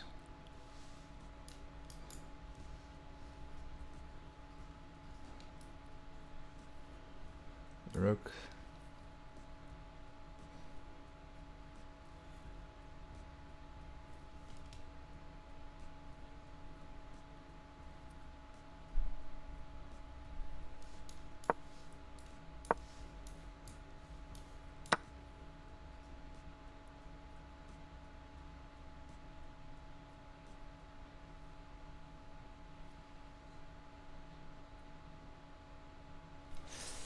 I don't know if this is the exact position. I just kind of winging it off of what I can see. I think this is what we're looking at.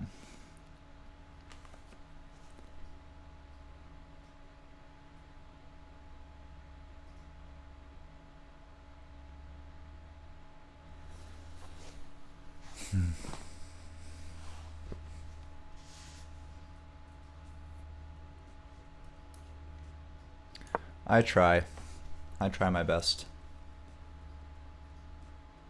I'm not perfect, but I'm what we got.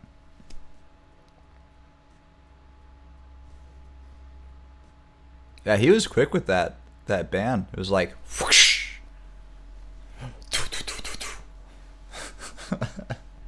Nope. Well done. Well done. All that bullet chess adds up.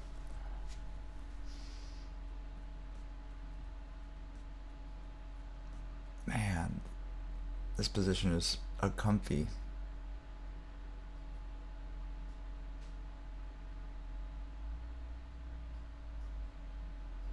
Man, this is hard.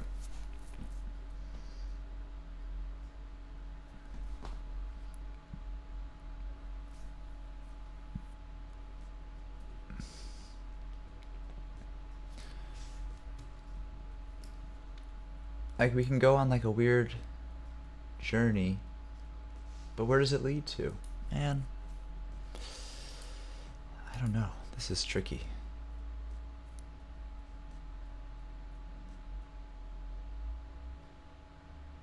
Very tricky. I'm not sure. I'm not sure what to do here because the time pressure. Well, what is super cool is our opponent is starting to get into these long think batches. And I had this theory about calculation where calculation is calculation is a little dissociated from time and how you think about time. So it's not even about calculation. It's if you go into a deep think, you won't be able to even rationalize how long you're thinking. That's like why these games don't feel like 6 hours even when they are 6 hours.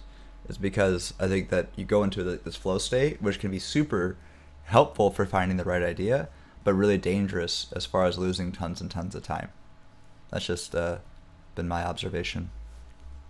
Best nations in chess, at chess. Historically, Russia is super strong. India's been super strong. China's super strong. United States is getting a lot stronger. Europe, obviously. I mean, come on, man. There's like lots of places that are super strong. Philippines is super strong. There's strong people. Armenia is crazy strong. There's so many strong chess players. Dude, I don't know. It's like it's not even a national thing. I think that sometimes there's good state systems that last for a period of time. Like in the case of the USSR, there was like really good state-run systems as far as like making sure everyone was chess literate. And I think increasing chess literacy helps. So whatever the most chess literate nation will be, will have the highest rated players per capita.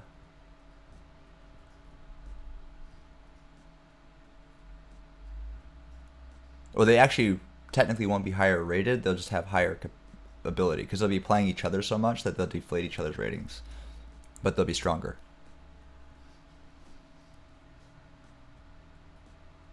So it depends. Do you care about highest rated or best, which is going to be different.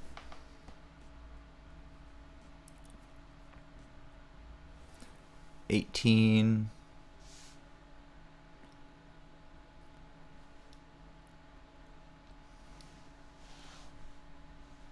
What's her? Did they adjust her FIDE for each match, or are they gonna do it after at the end? I'm not sure. The rate at their change.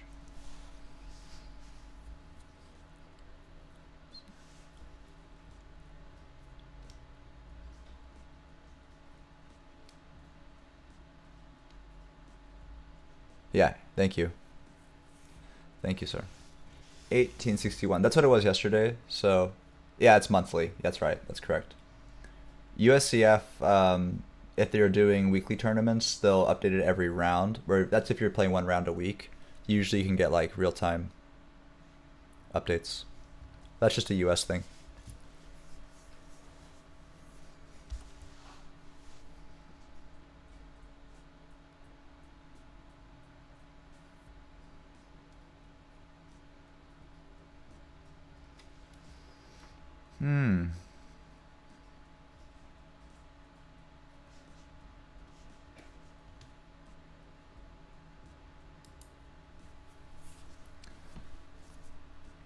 So the hall's almost empty. There, at least on her side, you have the other sections are still going, but her section's starting to thin out.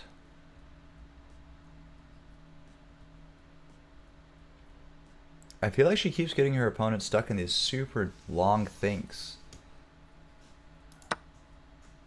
So this is the board state right now. Well, not board state immediately, but yeah, so we know where this is going. This is the one where I'll try to get it back to board state again.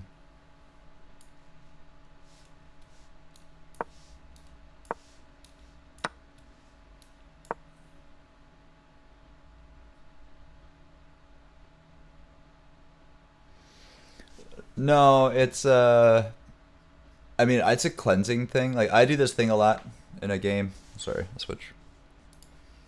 Like, let's say that I'm like not getting it. I'll typically grab and like push on my eyes like this, and just like try to clear my optical nerve of like whatever clutter I had going on in there. But I feel like he keeps going into these deep things like with not that much time, which is crazy.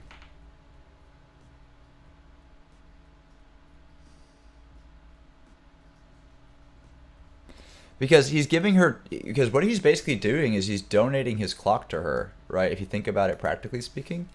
Because she's able to take all this time and she's calculating like crazy on his clock. So as soon as he puts a move down, she's going to snap it off. Yeah, I don't know, man. Yeah, I think he's starting to lose it. She might just clutch this game out. Just like, I feel like there's a lot of pressure.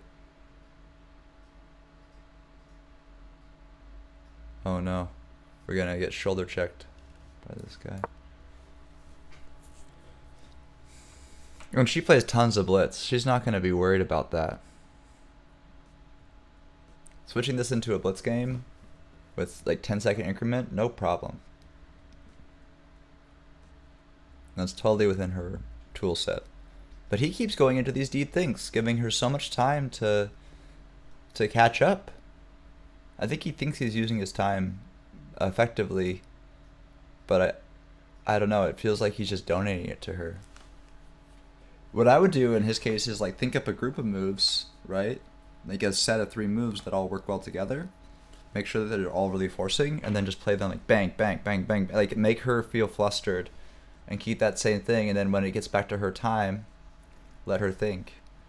But I feel that this playing one move and thinking for a long time thing, I don't think that's it.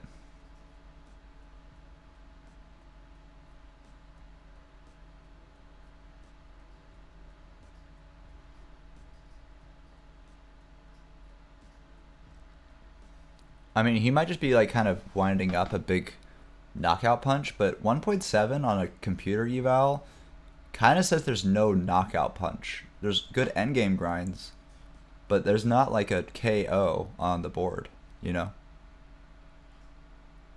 So if he's looking for a big old knockout for some reason, then he's sorely mistaken, and he'll be looking forever. That'll happen too, like when you just think there has to be something there. Here, have you ever said that to yourself? There has to be something. Queen d2? Yeah, just for I see what you're saying. Yeah, queen. Yeah, it'd be queen d2, queen takes e2. I don't know. Then get your king in the game, something like that.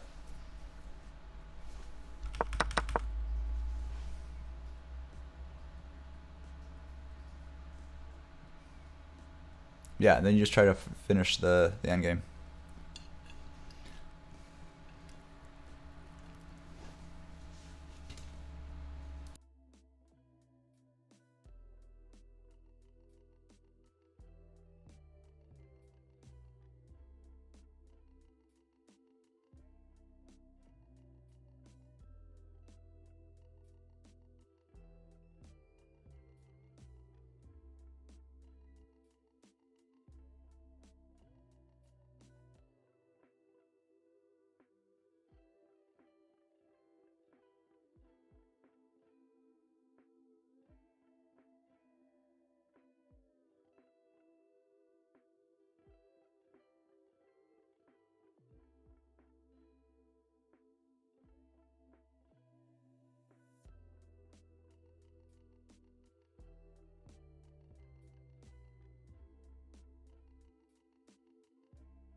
Yeah, increment's scary. Increment, you never know what's gonna happen. Like, this is just so scary. He has 9 seconds each time, and then he gets 30 seconds back. So every move is kind of built around these little whoopsies.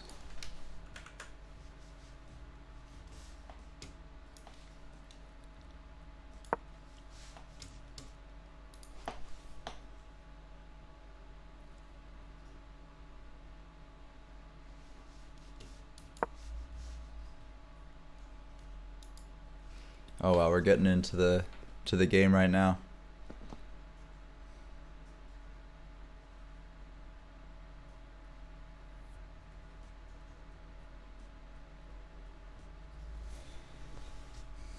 Man, every single turn, this guy's just right on that line.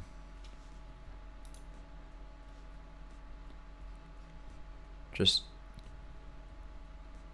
spending that 30 seconds, finding the best move he can, playing it. That's his thing.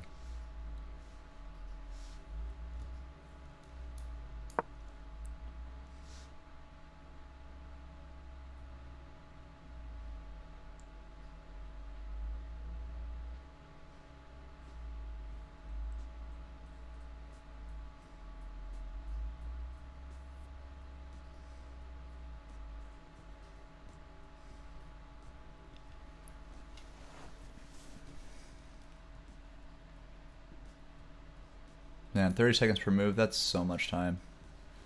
That's crazy.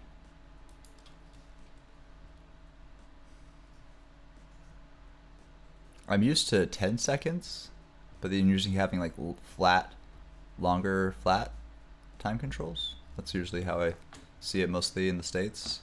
I've also seen 15. I played 30 before, but it's just really hard to pace.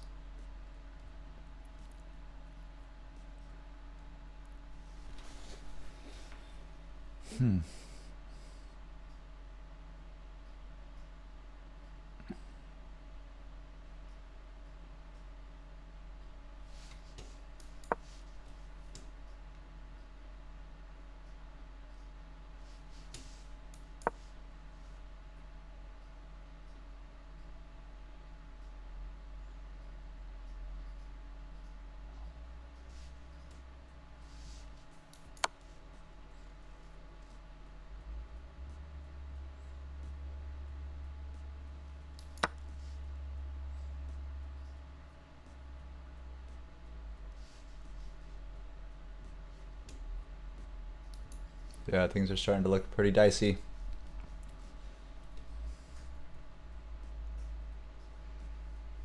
Very scary position. Yeah, it's starting to settle in.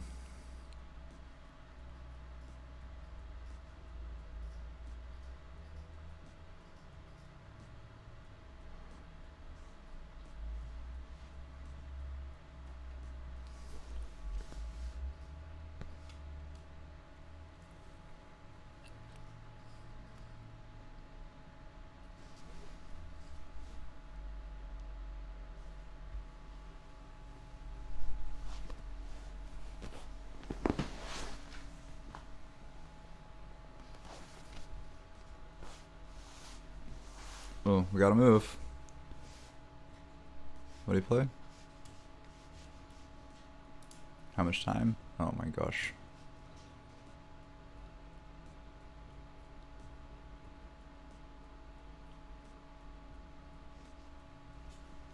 Man, I don't even know what he played.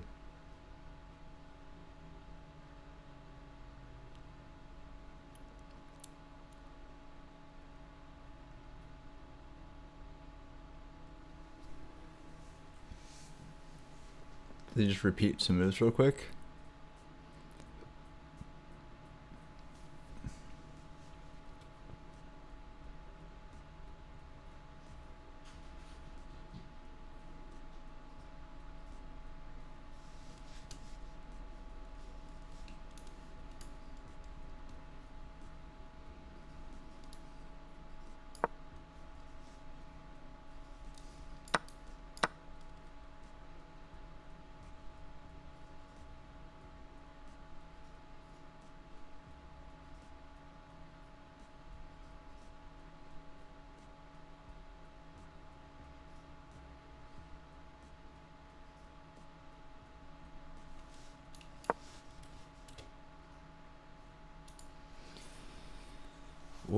So scary.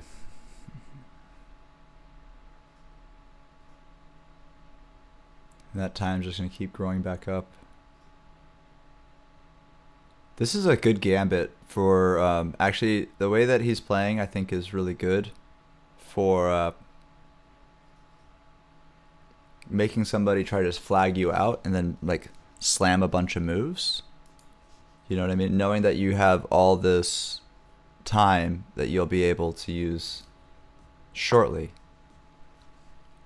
As long as you're comfortable in, like, those quicker games, then it should work for you.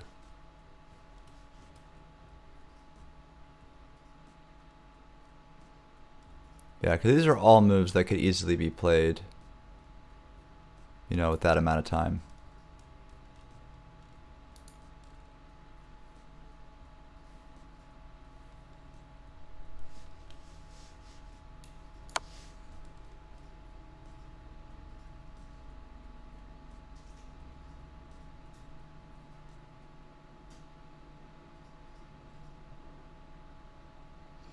Also, you get your opponent bored, and like I think it's always healthy to give your opponent a feeling of, oh, I'm up on something. That's like not as circumstantial as like being down a piece or a pawn. It's like a little bit of time that you know you can get back if you are like these 30-second increment situations. Seems to be pretty cool. I'm not a big fan of how increment functions personally, but I understand its purpose.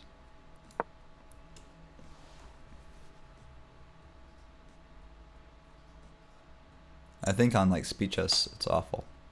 Classical I think it's fine, but I've had it get crazy. Hello.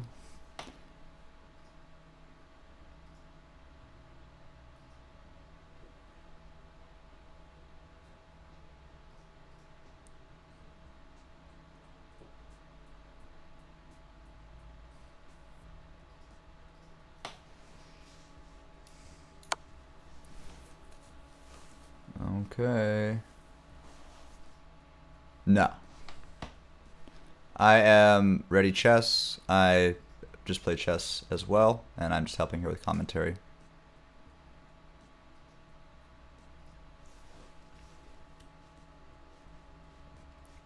Yeah, here we're in a pretty crazy position. Like, we're just down on, like, super low clock. She's in round 2 of this pretty insane tournament. And trying to not lose. Oh, it's okay.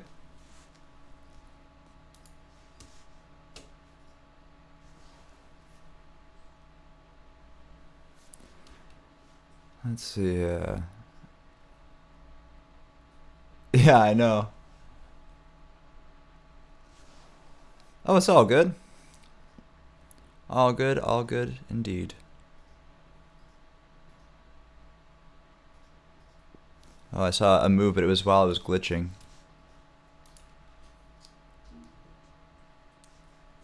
Okay, so we have king back up. Oh no. Then we had rook over. Yes, I do. Yeah, this is my stream. I'm going to be doing a 24-hour bullet stream, and also a bunch of other content in the next week or so. So if you want to see some weird stuff, that'll be pretty fun. Also going to be doing a streaming chess thing in Palm Springs, so I'll be going out to that in a little while. Yeah, I mean, it's a tough position. Oh yeah, yeah. Yeah, that's it. That's it. Good game. Oh man. Wow. Oh, that was so hard. What a crazy game. Oh my gosh. That was nuts. So just to review for everyone who's stopping by and is new, well, we're going to take a look at what just happened there. Players are kind of going over lines and discussing it. We'll talk about it from the opening. Alright, so we had a ready system, English.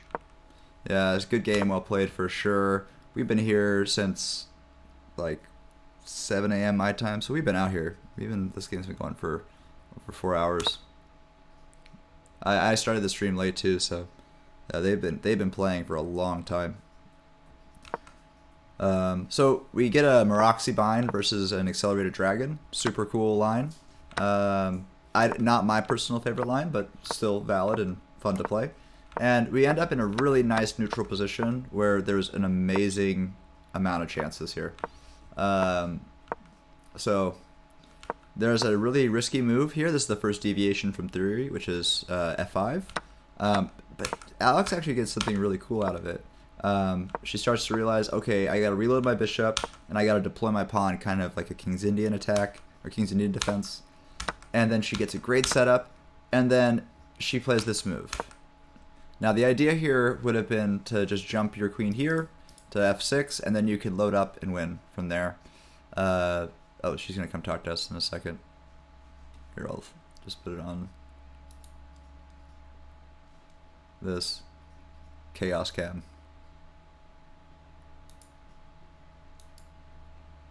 Super fun. She'll be talking to us in a moment, but let's see.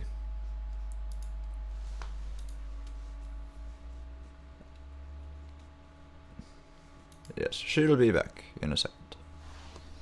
Anyway,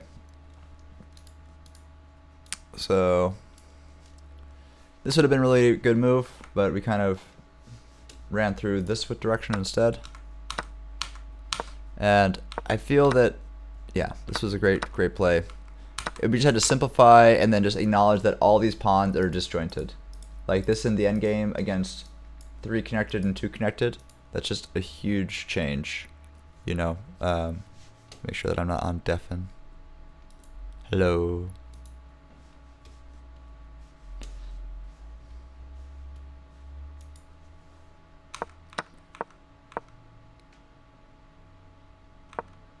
Yeah, no, she did good.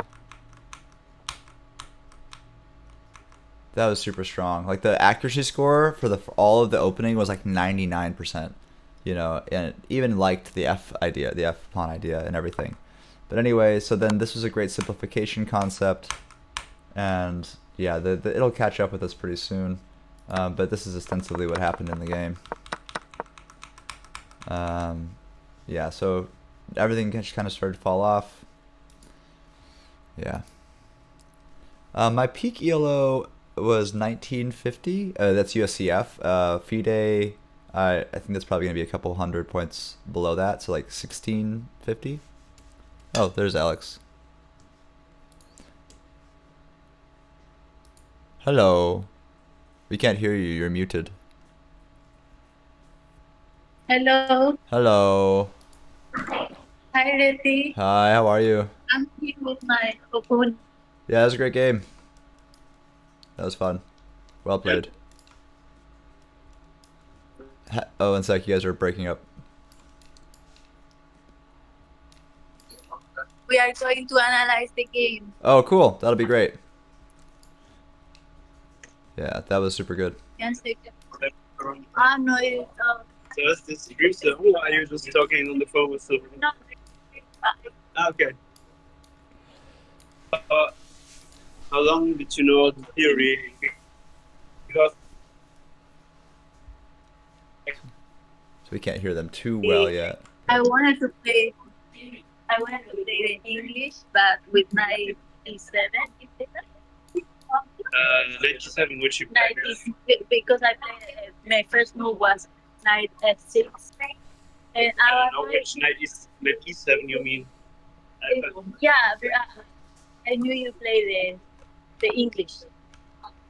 And my idea was like either try to play a dragon, if you play Sicilian, or if you play the English. I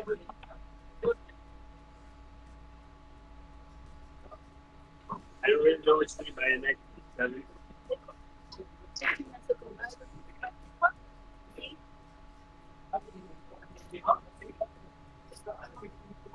I hope we can hear better soon. Hello, hello.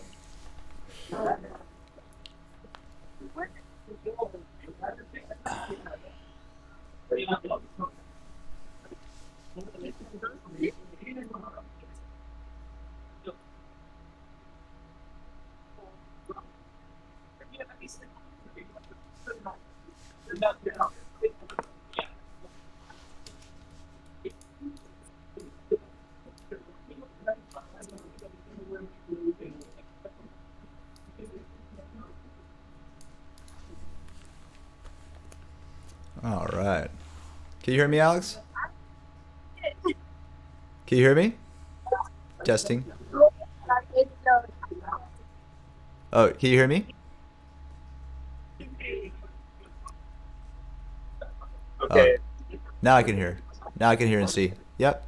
Okay. Do you hear me? Yep. Yep. Yep.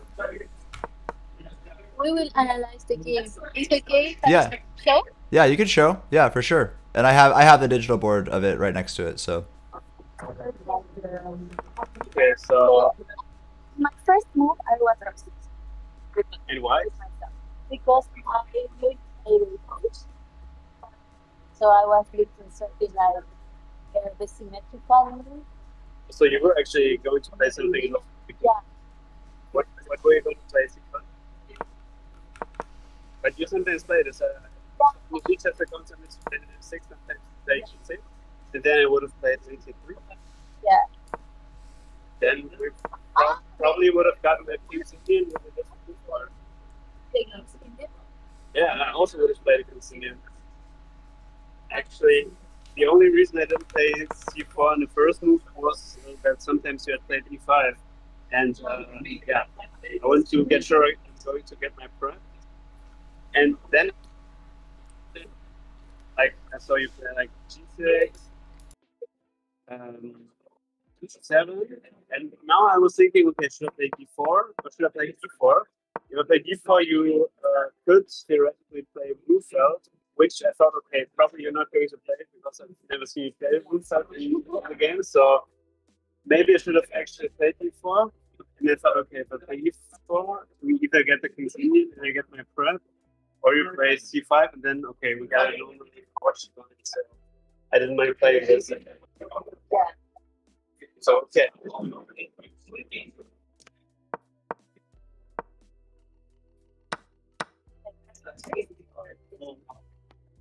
Yeah, that's kind of strange, but I probably cannot play e5 because of e8 and e6. But it looks kind of weird to pass it first, but I don't know how I could make use of it. Like maybe play f4 or something. Yeah.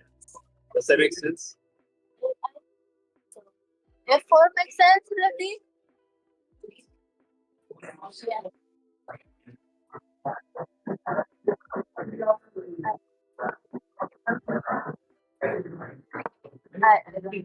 What did you say?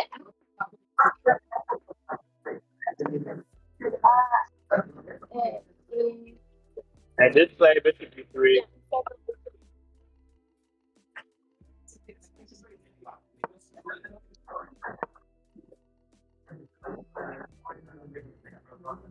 Yeah, I did play d6. And now we just close to.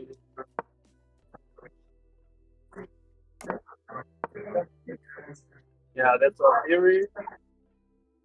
7, 22.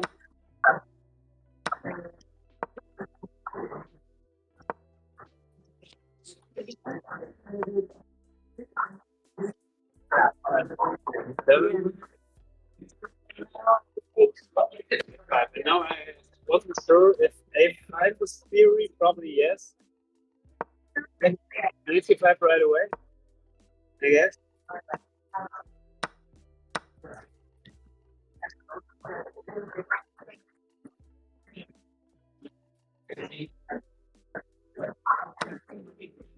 So what I remember is something like this being the main line. I don't know the exact move order, but there's something like this.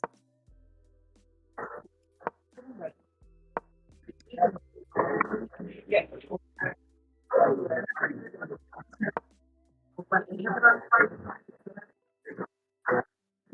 Yeah.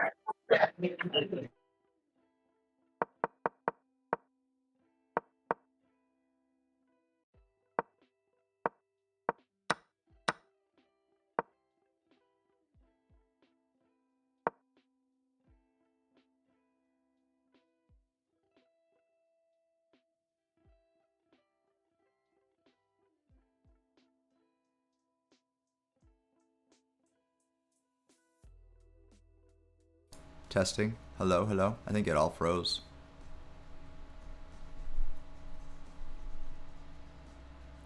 Can you hear me? I know that you guys can hear me now, but I don't know if they can hear me.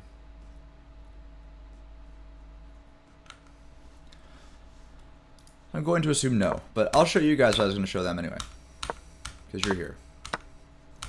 So this was just a great try. I just think this would have been a really great move to play. Queen f6.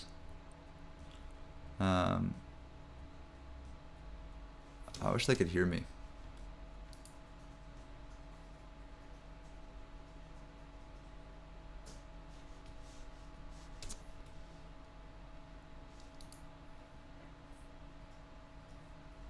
Ha.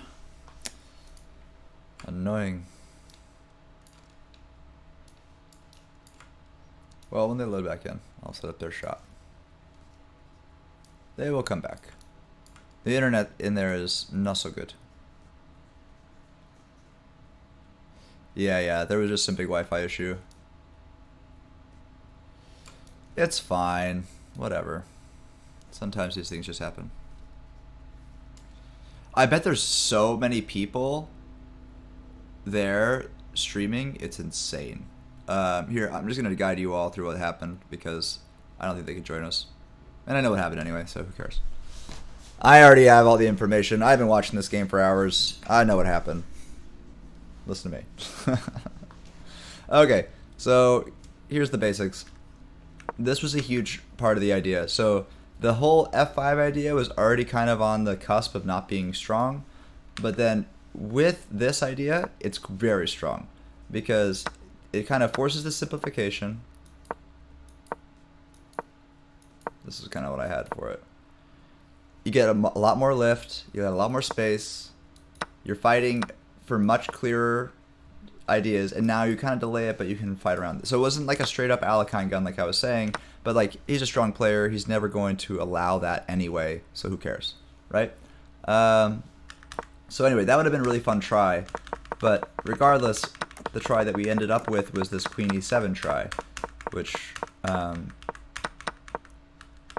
want to hear Alex's calculation for it. I want to understand the goal, what this was going for.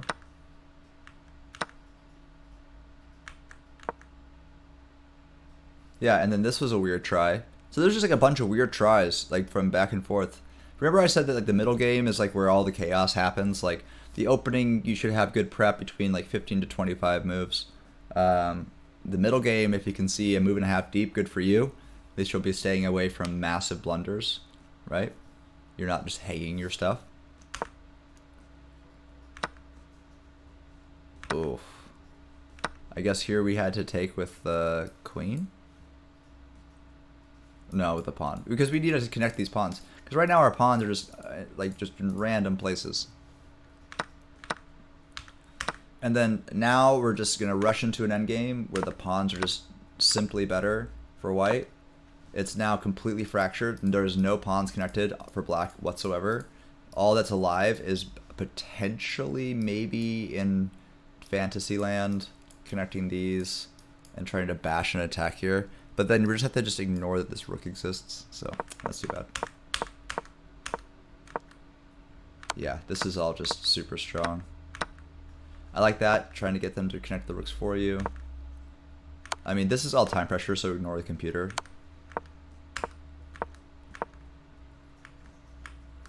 Oh.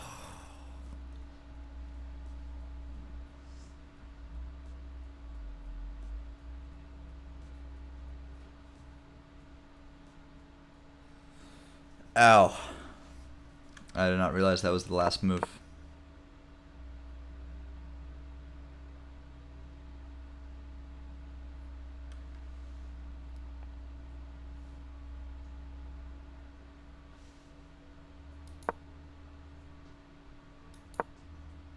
And it's the best move. It's the only way to not get mated. Yeah, I think I learned something personally about playing in increment tournaments where, because I played a lot of delay tournaments, delay 10 second, that's like really common in the States. And delay's weird because there's no incentive to move fast. right? Because you just have 10 seconds, you might as well use it. And that's just like for playing your move, writing your move down, and not losing any time or whatever. But you can't like grow time out of you can't pull time out of a hat, right?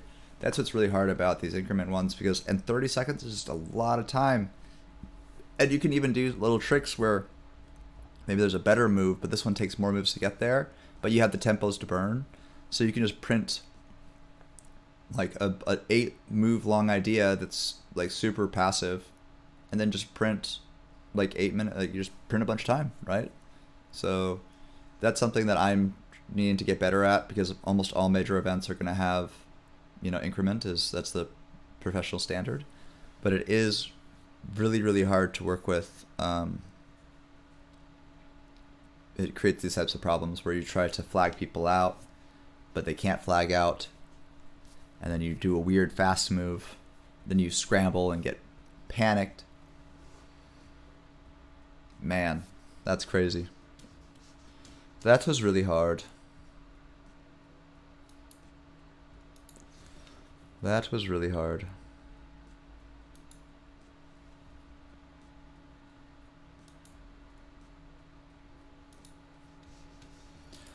Well, I don't think we're going to be getting them back, unfortunately. I think that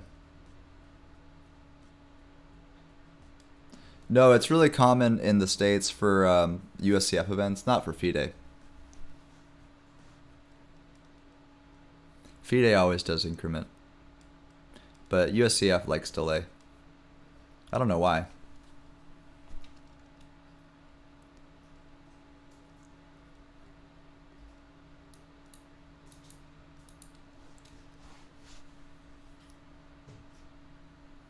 Yeah, 90-30 is super standard. Yeah, plus 30 after 40 moves. Yeah, that's like normal FIDE open time control. I've also played 90 plus 15 before. And then there's G60 plus... What do you know? Felix, I don't know if you've ever played in Vegas, but do you know what the G60 increment is when you have to do that? Because I know it's not flat, but I don't know what the increment is. Might be 5 seconds. You know when they do like the 4 round a day G60s? I don't know if you've seen those, but I can Google it. I'll just tell you.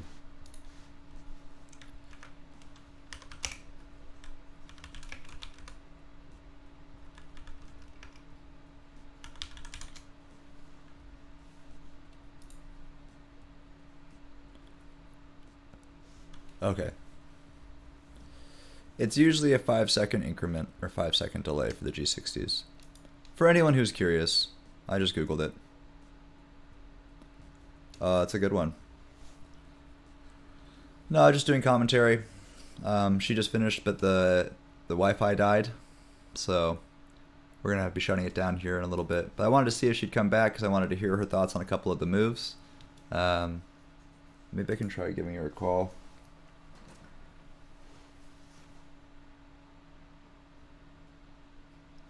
Let's see.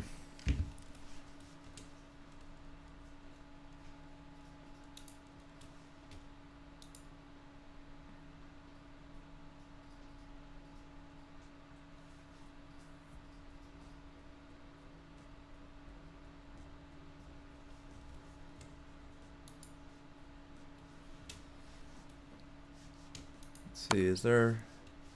Yeah, so the broadcast is down there too. Okay, so everything's down. So she's not going to be able to answer me. Alright, everybody. Well, I wanted to hear from her. I'll probably ask her to jump on a little later on stream and just kind of do her own little recap of the game. Because I'm really curious to see kind of what the plans were and how she felt about the time control and things that she learned. That would be super helpful. I'll just do one more click through of the game.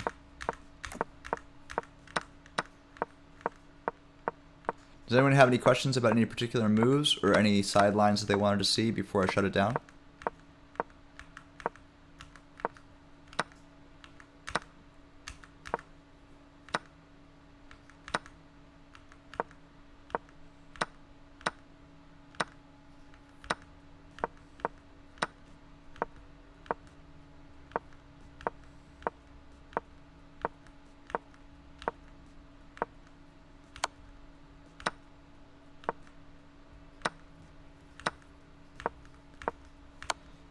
I will tell you in 5 seconds.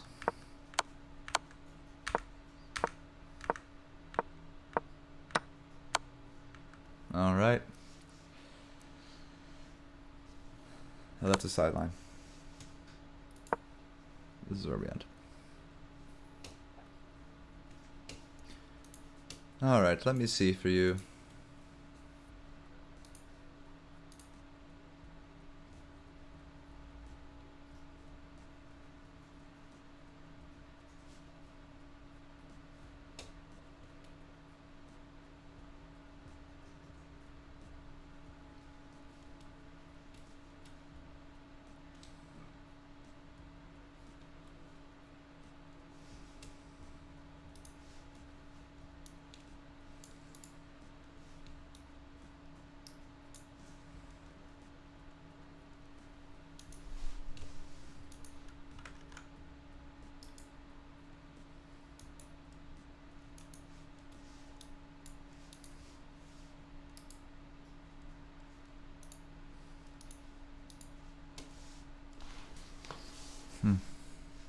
I'm looking.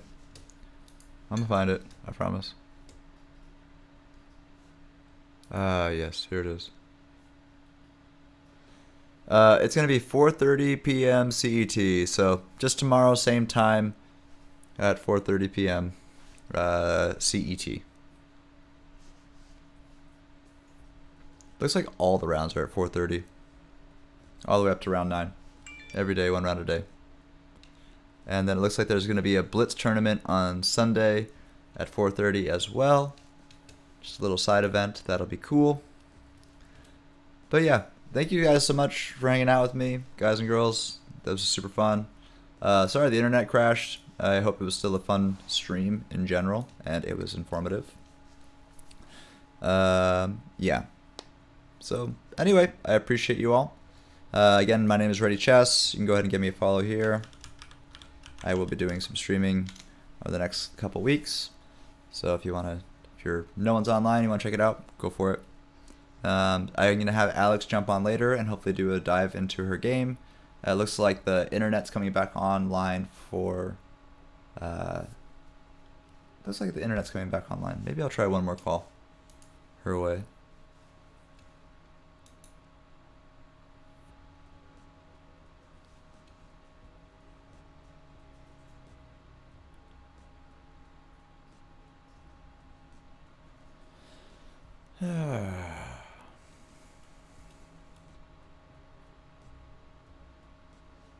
Yeah. It's all good. She'll jump on. She'll do a deep dive from her computer. She'll be able to see the position better anyway. So, anyway, I appreciate you all. You guys have... Oh, now she calls. Now you call. My battery. Oh, your battery died? It's okay. One second. Wait. Yeah. Thank you. Yes. So we have to start analyzing. Yeah, I was like, bye to the challenge. Okay. Okay. Good luck, guys. Thank you. So, What's the position?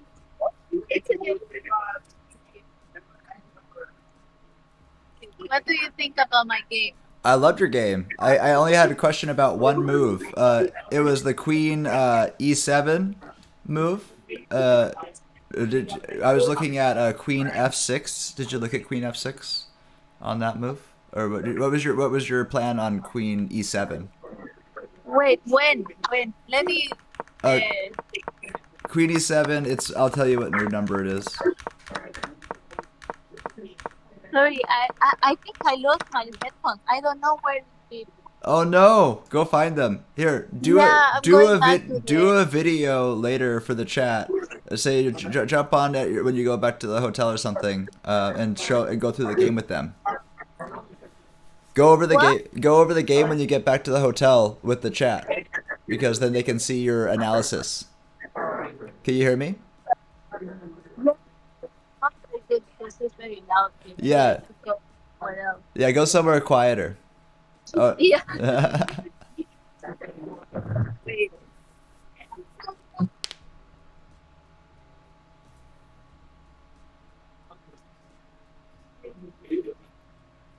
The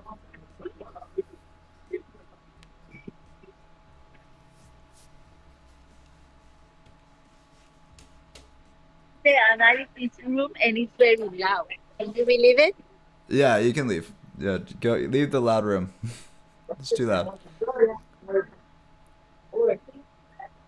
Okay. I think here will be more quiet. Hi. I'm Hi. strict. I will say goodbye and then maybe we have dinner. Sure. Okay. Yeah. So I have to have dinner. Okay. Okay. He's better. Yes, much better. Yeah, just tell us about the game before you go. Uh, how I said, I was upset with myself because I was looking at some positions I was preparing. I didn't have too much time to prepare, but I was trying and I arrived a little bit late to the round. But it's okay. I, I, I, I told to myself like um, I don't have to spend time like blaming myself and Yeah, thinking the negative thoughts. never. Instead, I have to try my best because I was like upset like with myself. But but after that, it was interesting. I feel like I am still missing in openings, especially I because I think that your opening actually was your best part of your play today. You might have felt uncomfortable the whole time, but the computer loved your play. You were like ah, 99% accuracy like the entire time in the oh, opening. wonderful. Yeah, so the computer loved how you played. I think that it was just really uncomfortable. Um, I, I felt like the idea that I was looking at the computer liked was trying to stack up all your rooks and queen on the F file after you broke open the F file. That was like what the engine was really liking. But you had really great Yeah, chances to just either play for a real great equality and draw, or push for a really practical win. So I think that you played that actually super well. And then it just like got into this weird thing that was like where the time, like the increment was yeah, very difficult to deal with because it was going down and you're kind of playing tantric bullet, like 30 seconds to 30 seconds, trading back and forth, like kind of mediocre moves really yeah. quickly. I think exactly like there are many checks and I cannot calculate all the Yeah, checks like. no one was calculating. His moves were inaccurate. Your moves were inaccurate. It was just like the game went from like a 99% accuracy game to like a random online bullet game for like the last few turns. But there's nothing that either you could do because you had no more time, and so maybe just more time management a little earlier so that you're not even like as far as being late, but like not overthinking like moves that you know are good. Just being more confident that because Yeah, you I feel got to like all in the the right ending, ideas because you got to the I right could see answer. It the just took point. too long. So like if you played the exact same game but just played it faster, then you would have won. You know what I mean? Like that's Yeah, kind of how I feel. I feel like you got to all the right ideas. It just like it took a little too long to get there, and then you got like kind of time scramble panic. That's what it looked like from my side. yeah. Always when I don't have time, I panic. The chat knows But that. it looks like there's no reason to panic really in these things because if you could just kind of calmly play a 30-second game and be like, well, doesn't matter anymore, we're just playing 30-second chess, and like stop playing classical in your head, then I think that you'll survive those stupid positions in the future. Because I feel like the quality just goes down for both players once it's that fast and it doesn't really matter anymore. I don't know if that's true, but that's how I feel about it. I will see if chat has anything to say about it, but. Oh, they're all just saying hi and congratulations, and you did great. A lot of Thank positive, happy you, things from chat. thank you, thank you. Yeah, I think it's important to try to keep the calm. Is that correct? Yeah, keep Yeah, I think. calm, and I think that Yeah, what I do is I try to not be deterministic. So I don't play good moves because it's going to make me win. I play good moves because I like to play good moves, and I'll play a good move in a losing position or a good move in a just. You can always focus and play good moves. You know what I mean? And it doesn't matter the state of the board, but you can't make yourself win a losing game like that. That's something you can do. So, but I think that investing that energy that lets you come back in games over and over again. And it feels like if it's going to come down to those types of scrambles sometimes, then just whoever's the most comfortable will win. Almost like whoever's the least stressed out will win, because the quality is going to be bad on both sides anyway. You know, it's just going to be like whoever can be the most calm in that, calm while playing bad moves, that while both people play bad moves. Because like I said, like the quality was perfect until you guys were both in time pressure, basically. Yeah, that's true. I mean, like, uh, I was more worried, I think, about the result, and this is not okay, because yes, it's an important tournament, but I should be worried about to make a good game, not about the result, Yeah, I would and even also make it smaller. Just play a good move and then go play another good move and then play another good move until like the game's over. You know what I mean? And like I think that if you just played the move that you felt was best, not trying to win or lose the game or draw the game, because you might play somebody and you play all the best moves and then it's a draw. You know what I mean? And that's okay. But I think if you try to win all the time, like you'll lose more because you'll press too hard. You know, sometimes there's not an option to win against players this strong. It's just not going to be available. Because if you guys just kept playing at the quality you were going, it would just be a draw. If you guys kept that same quality for like, you know, forever, then it would just draw. So don't be determined to win. Be comfortable just playing your best move all the time. And I think that that's going to make you win. Because you could have won this game for sure. Like, I might have felt uncomfortable the whole time, but practically your chances were super good. You developed all your pieces. You didn't get your knight stuck at the back of the board like last game. That was great. You castled. You know, so like your practical chess was way better. I wanted to sacrifice. I was like, I wish to sacrifice this game, and it was not any No, sacrifice. there's no good place to sacrifice. That would have been really silly. So I think the way you played was perfect. So I don't know. I would be nice to yourself, because you know over these long tournaments, like you're gonna be your number one fan. So make sure that you take, like, even if you make a bad move, like always be on your team and never be mad at yourself in the middle of the game. Always love yourself and make sure that you're focused on, like, just like, okay, whatever. I played Queen E7 instead of Queen F6. Whatever. That's my game now. I'm gonna play this. Maybe I can't win now, but now I'm gonna draw. Who cares? And I think if you play like that, you're gonna just fly through these rounds and you'll have a good attitude, and that'll probably get you a bunch of free wins, because everyone now is gonna get really stressed out. They're gonna start getting really nervous. They're like, oh, I might get my norm. I might get my this. I might get my that. So if you're just there going, I'm having fun, you know, I feel like that's gonna be super scary. You know, if you just have a great time and enjoy all your moves and play great every move, man, that's terrifying. That'll be way scarier than just trying super hard, I think. If you're just comfortable. Yeah, I think like tomorrow I should be winning, but like having fun, how you say. Yeah, Like, just play one round where you're light and you're not thinking about the result, and just see how it goes. And if you burn up in a fire, then don't do it again. Then you go back to doing it the other way. But at least do one game where you don't think about the result and you just focus on playing great moves. I think that will be more attainable, and you won't get all caught up in, like, oh, is this my prep? Did this go the way it prepped it? Is this the sacrifice that I think will look cool for the internet? None of that stuff. You know, like, just play good moves for a whole day and just see how it goes. I think that'll be good.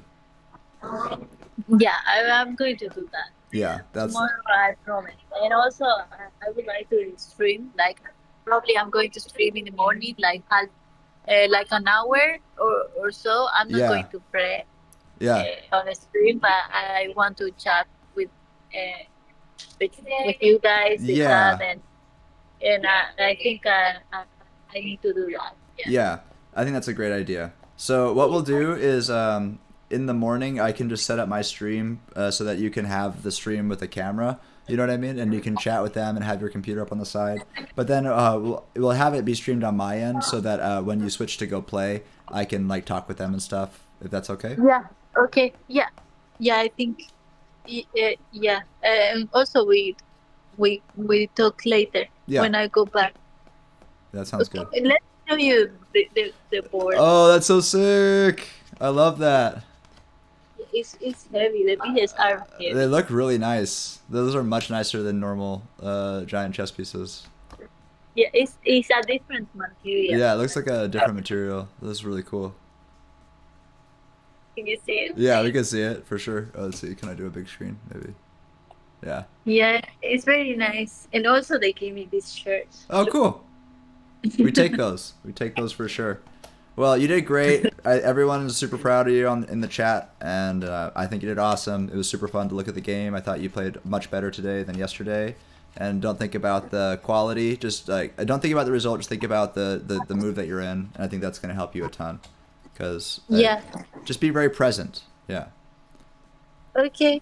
Thank you, Oh, Lenny. Thank you for coming. someone. Thank you for being here. Of And course. also the chat. Thank you. I miss you. Well, we'll be here. And Felix Yeah, says to thank- put 1B3 on the board for him. 1v3.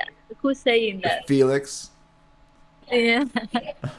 Maybe I should try it. No, don't do that. I don't agree. I just telling you what he said. I don't sign off on it, but yeah. But anyway, Yeah. I appreciate you. You guys have a great day. Enjoy your dinner. Thank you. Thank you so much. Of Really. course. Thank you. Bye, Alright. everyone. Bye. See I you. will message chat. Maybe a raid or a raid. I can't Okay. do the raid, but I'll figure it out. All right. I'll see you later. Ciao. Alright, bye. Okay. All right, everybody. Does anybody here have a setup where we could potentially raid? Or no?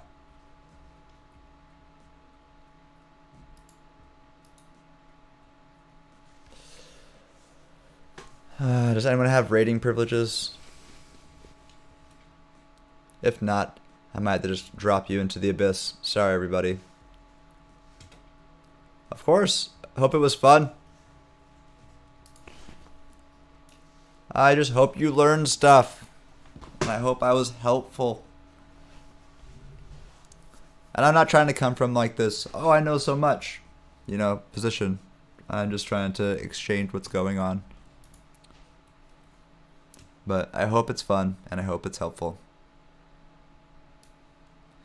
But anyway, only Dexter can raid. Is Dexter here?